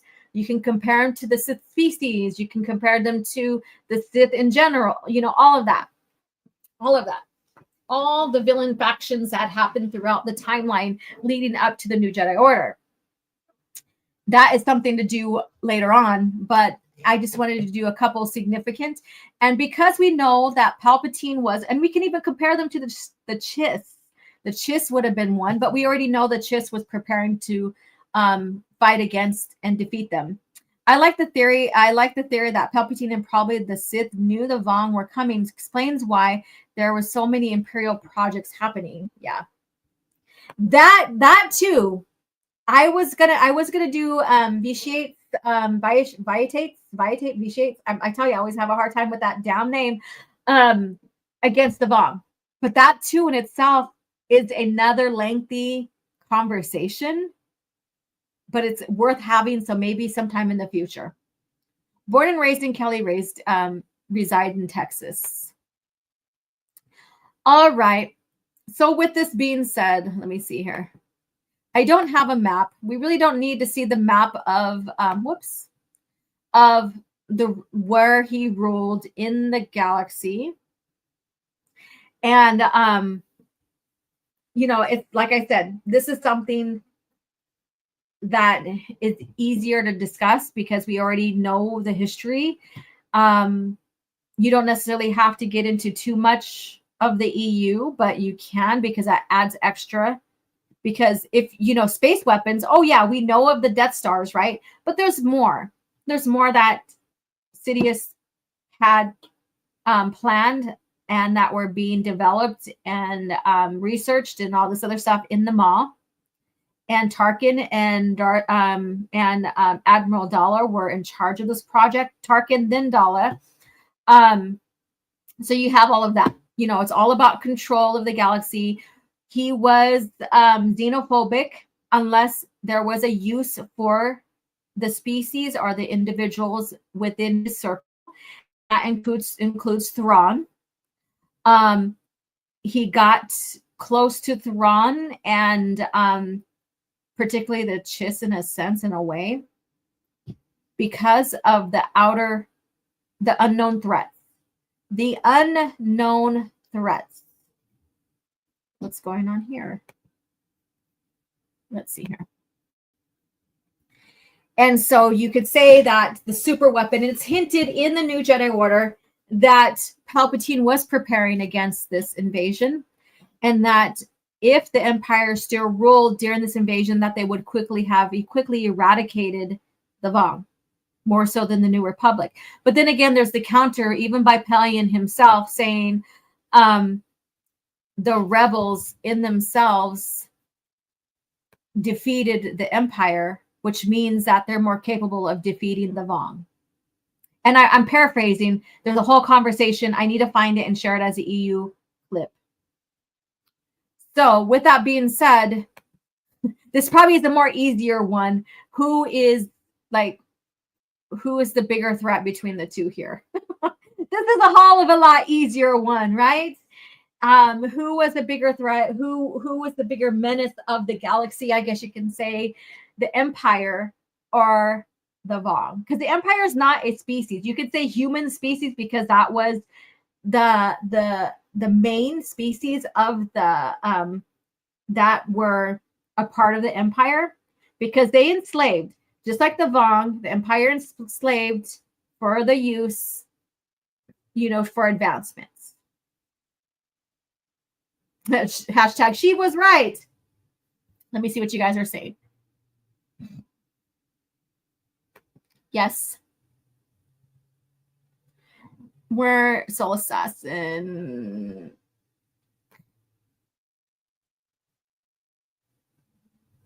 Oh, yeah. I think that's what people are commenting on.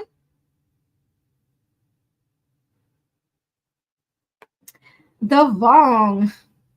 Vong. Yeah. So purist. Yeah. So I guess this could be an easy one, but I would want to know what your guys' opinion, what you guys think, who was the bigger threat, maybe.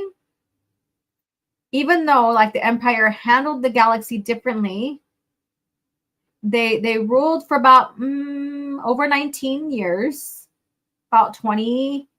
They were defeated for ABY. So that's 23 years. And then they have the Imperial remnants.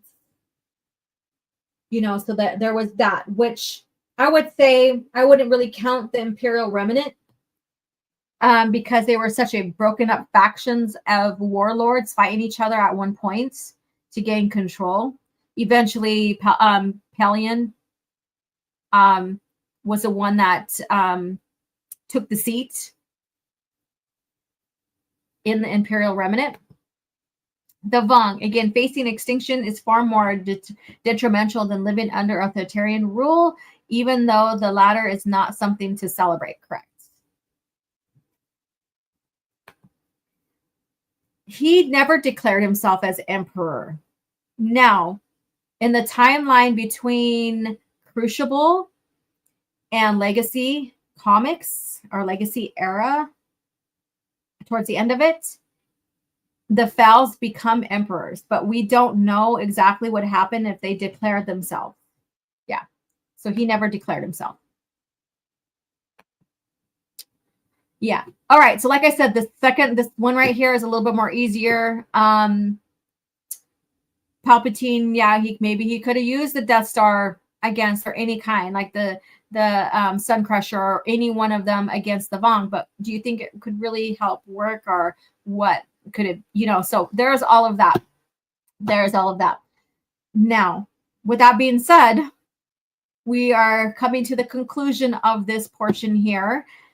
I just wanted to compare some villains to the Vong, since we are coming, the Yuuzhan Vong, since we're coming close to talking about the new Jedi Order. The new Jedi Order is not going to be just about the books. It's going to be also about the Order itself. And let me see. Would you do a segment covering the Imperial Knights? I would eventually love to do that. That'd be fun. So next week we're gonna get into the heroes of the new Jedi Order and talk about them. I don't know exactly the structure it's going to be in just yet, but that's going to be a glimpse into that. So there we go. All right, so let this go ahead and go refresh your drinks. We're going to get into the next segment, Cringe Factor. This is going to be fun. Let me go ahead and put this commercial on. Prepare yourself for Star Wars, Shadows of the Empire. The evil Empire has struck back with a vengeance, and a new villain, the crime lord Shizor, schemes to replace Darth Vader as the Emperor's second in command. With Han Solo held frozen in carbonite by bounty hunter Boba Fett, it's the rebellion's darkest hour. Now, join Jedi warrior Luke Skywalker, hard-charging Chewbacca, and go undercover with heroic pilot Dash Rendar and his booming Outrider. But can Han Solo be freed and Shizor be stopped? Star Wars, Shadows of the Empire. Look for the authentic figures and vehicles from Kenner.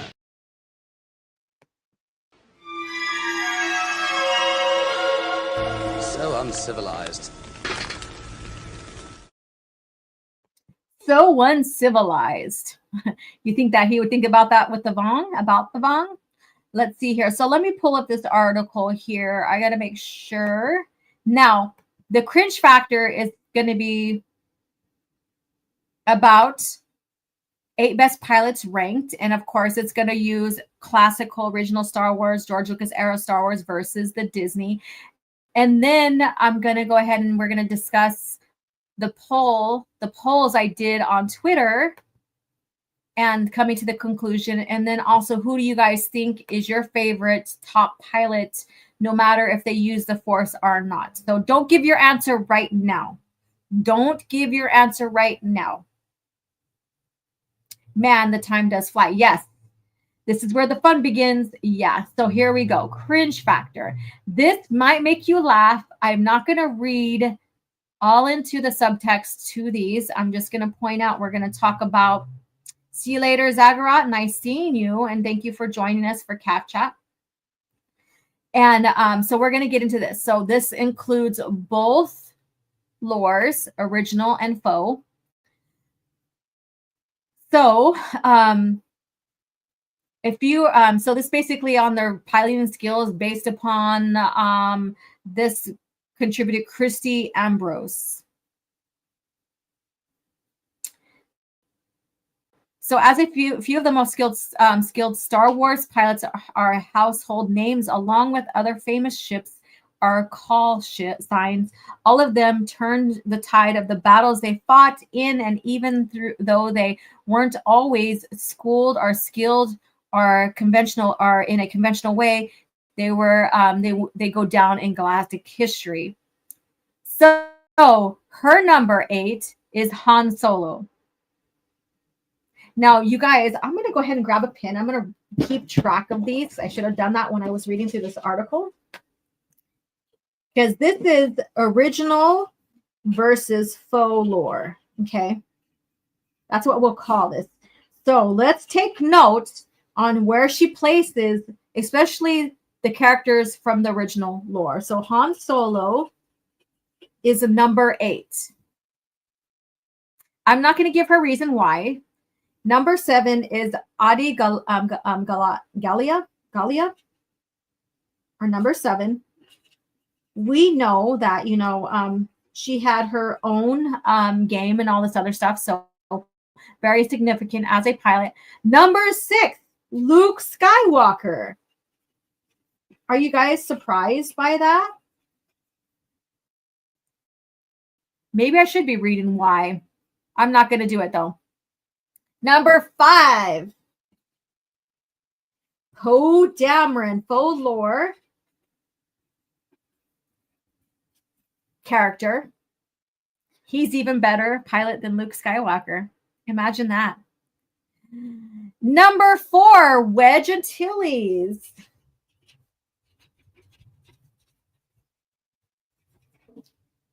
he is a beloved pilot that I could say that he makes it up in the ranks near with Luke. Number 3, Hera Syndulla, another folklore character. And she is even better than Luke Skywalker herself as well. Number 2, Kylo Ren.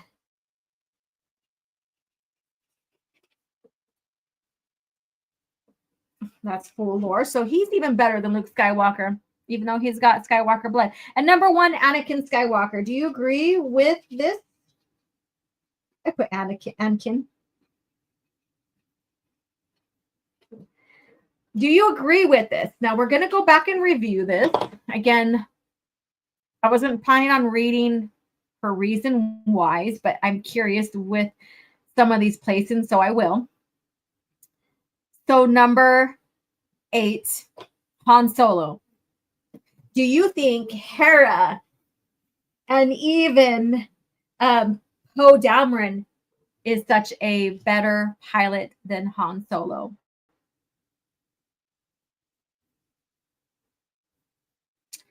And then Adi Gallia. Now, a lot of people are familiar with her unless you played the games and you got into the expanded universe and stuff. So this can be, I would say that she is better than Poe and even Hera, but that's just my thoughts. So before the Clone Wars broke out, Adi Gallia held a prestigious role as one of the most astute political strategists in the Jedi Order. She came from Coruscant and grew up in the upper class family with ties to local leadership along with important business connections, which served her well during her time as part of the High Council. I just care about her piloting skills, really.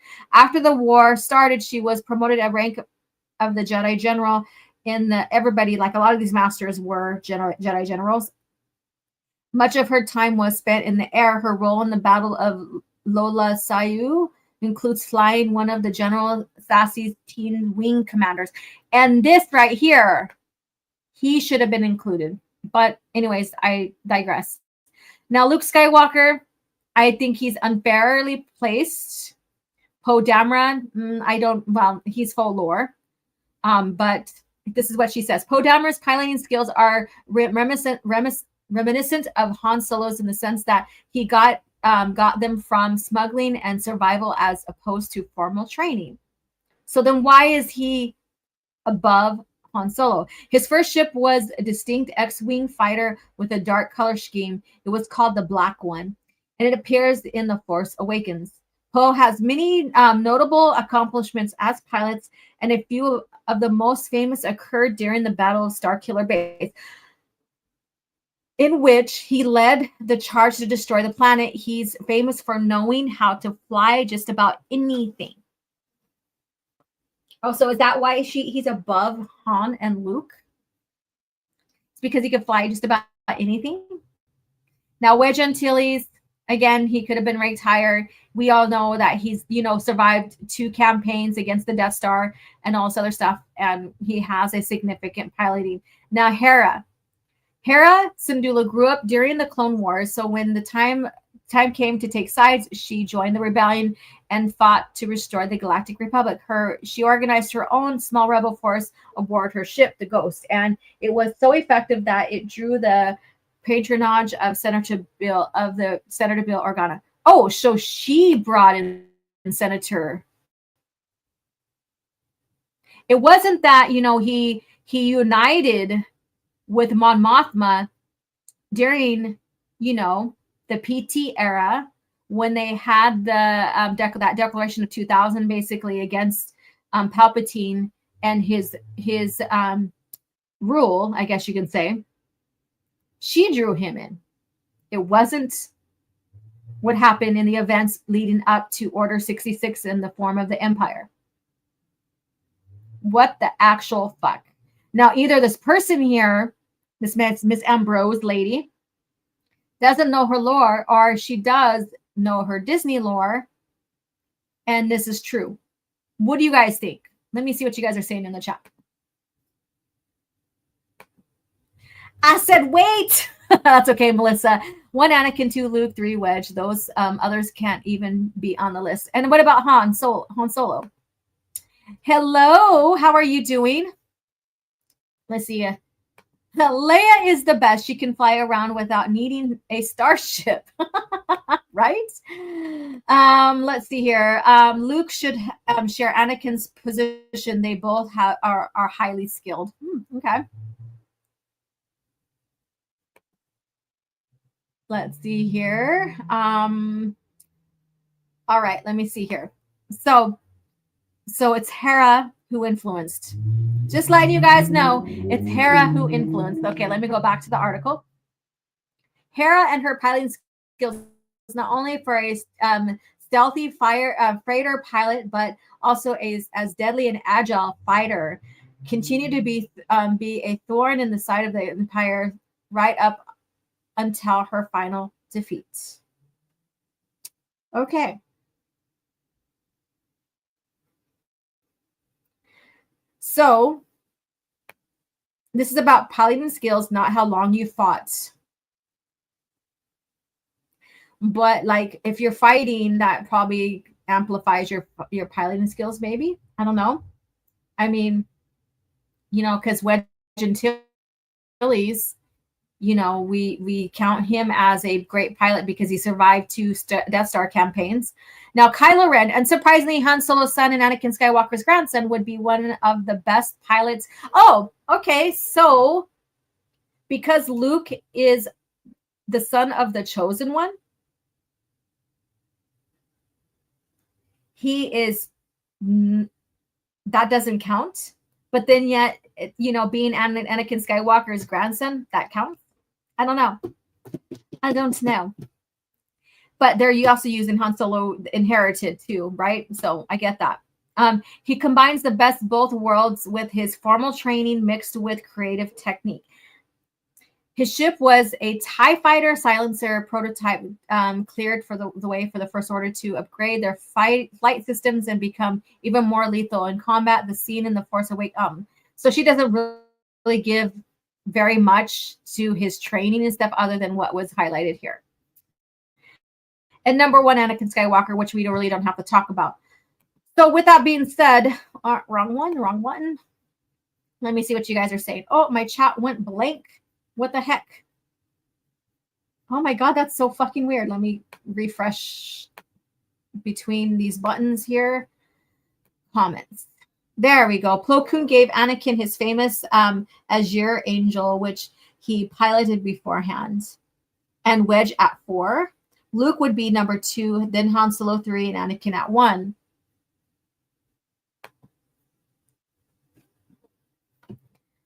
Let's see here.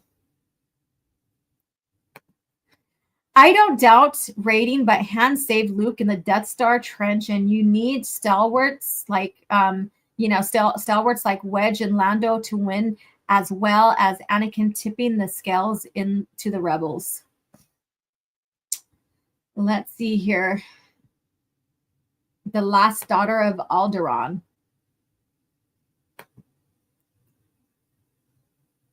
Yeah, I agree. Where's Tycho? Where's Corn? I don't know. But we're going to get to that now. Let me see. I'm just going to look at my screen. I'm not going to, and I'm just going to leave that stuff up there. I will get back at the chat, but I'm going to look at my my Twitter X screen here.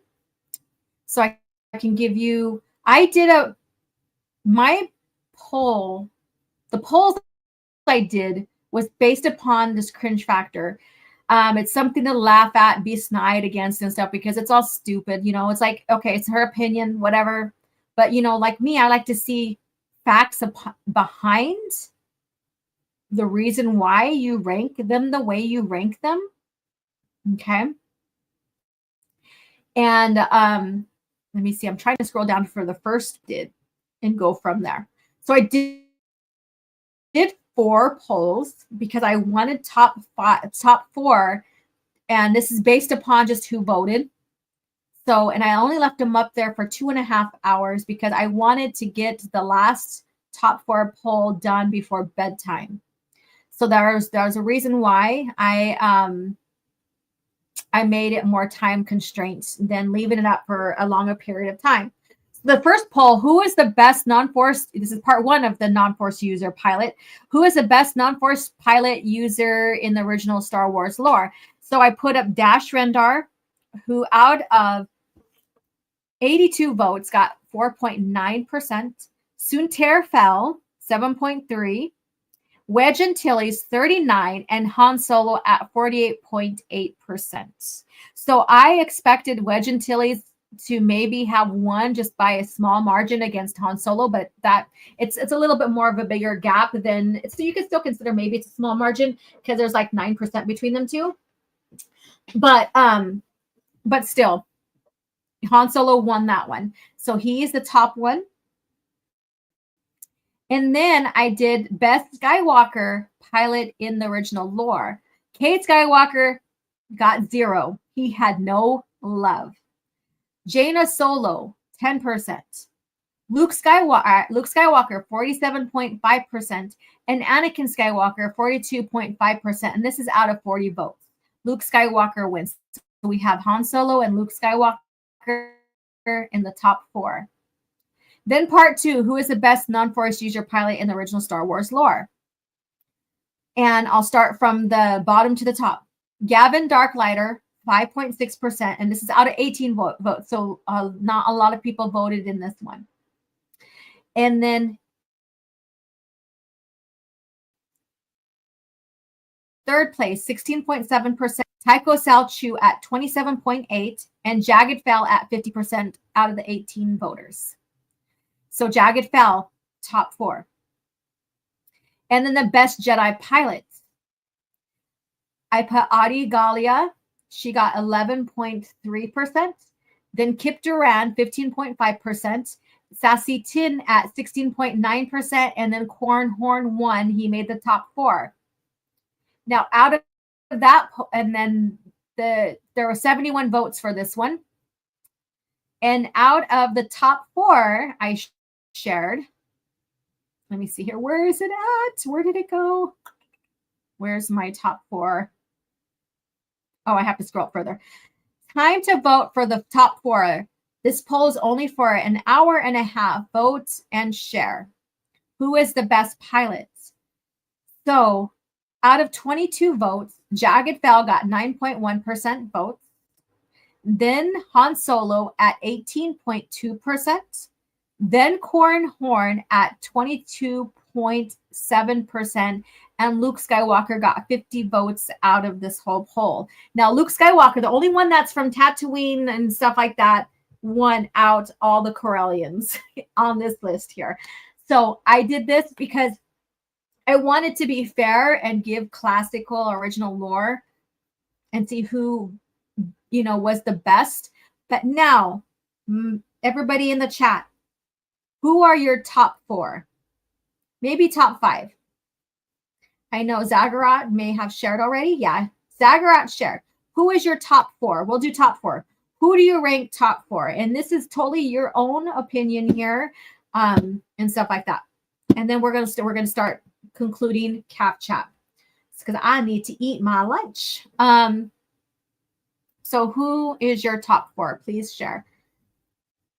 Smash the like. Oh, I hate when the thing jumps like that.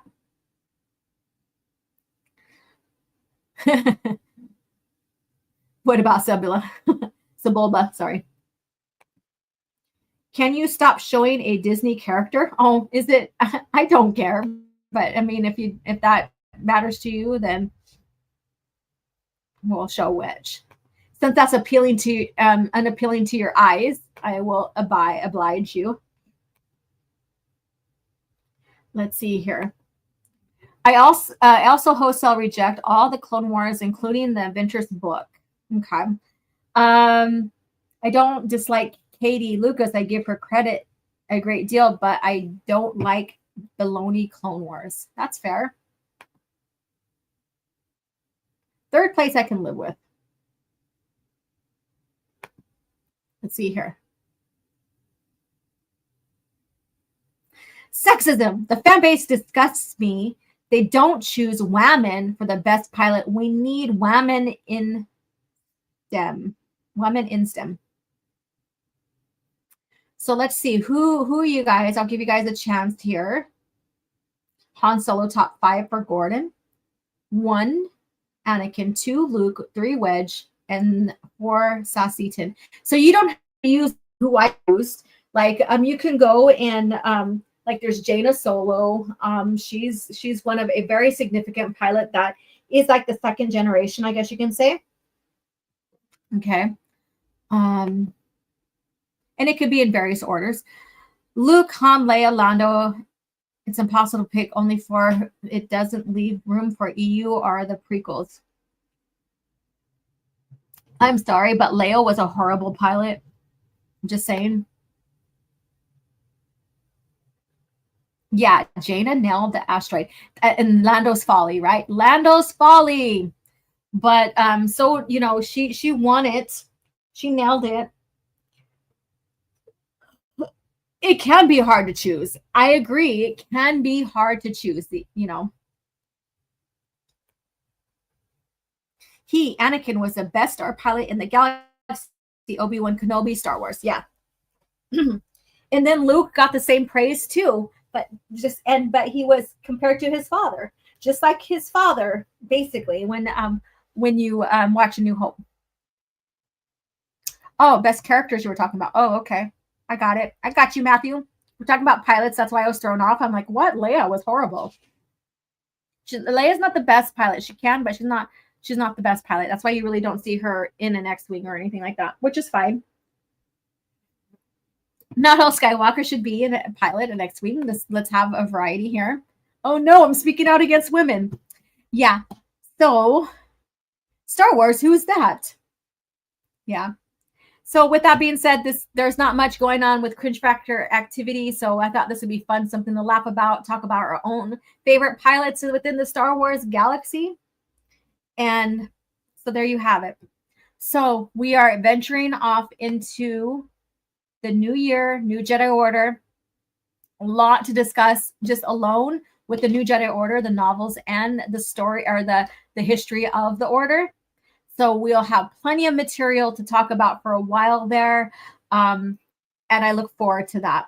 I really do. Gordon says, did you know Anakin had 2 separate Azure angels? Yeah. Why is it Rostico an orphan? I don't know. Who cares? I don't care. So with that being said, I'm going to play this clip. We're going to start concluding here. So CAF chat next week, the same time, same place. Meet me here. Different topics, different book of the week, different Lucas facts, Cringe Factor, all of that. The lore talk basically has a theme for so however long it takes to get through that type of talk, that lore. So, and then of course Star Wars news, if that is something that needs to be talked and discussed. Yeah. So I'm always happy to join you here every Thursday, 9 a.m. Pacific Standard Time. Those catching the replay, thank you so much. Let me know you were here. In fact, let me know your top 4 pilots in the original lore. You know, maybe it's someone that I forgot to mention. You know, maybe. Surprise me. And those in the chat, thank you so much. And thank you again for the gifted 5 memberships to those who received them. Thank you so much for continuing to support the channel. To everyone, thank you for continuing to support the channel. I appreciate you all. You guys are effing amazing. And as always, thank you. And may the force be with you. Someone asked me to give the best reason why someone should read the Expanded Universe. After giving it a lot of thought, here's what I have to say. The Expanded Universe respects the reader. In the Expanded Universe, Luke Skywalker's optimism continues where it left off in Return of the Jedi. He's fulfilled hope to the galaxy just like Obi-Wan said he would, not like the Disney movies where he gave up on the Jedi or even the whole galaxy for that matter. The character you see in those movies is not Luke. Luke isn't a quitter. He's not a pessimist. He's a leader. He's inspirational. And he's always there for his friends in times of need. Another character is Han Solo. He's introduced to us in A New Hope as a loner, a man who cares only for himself and nobody else. But by the end of Return of the Jedi, that all turns around when he finally finds friends he can trust and a true love to spend the rest of his life with. And that's exactly what he does in the expanded universe. Han is a devoted husband and father to Leia and their kids. He loves his family above all else. In the new movies, Han turns out to be a selfish deadbeat dad who ran out on his family when things get tough. It's a complete 180 from the character that we saw from Return of the Jedi. Now, another thing the EU does is it rewards its readers. Attention to detail when it comes to continuity has never been done at such a level as when it was performed by the expanded universe. Avid readers will constantly be rewarded for their diligence as comics, novels, video games, and even children's books share connections throughout the entire series, making it almost a flawless, continuous story. And though it has its minor flaws, it's still the best overall story and continuity out there, period. That's what the EU does. It respects and rewards its readers. And that's the best reason you should give it a try. Long live the expanded universe.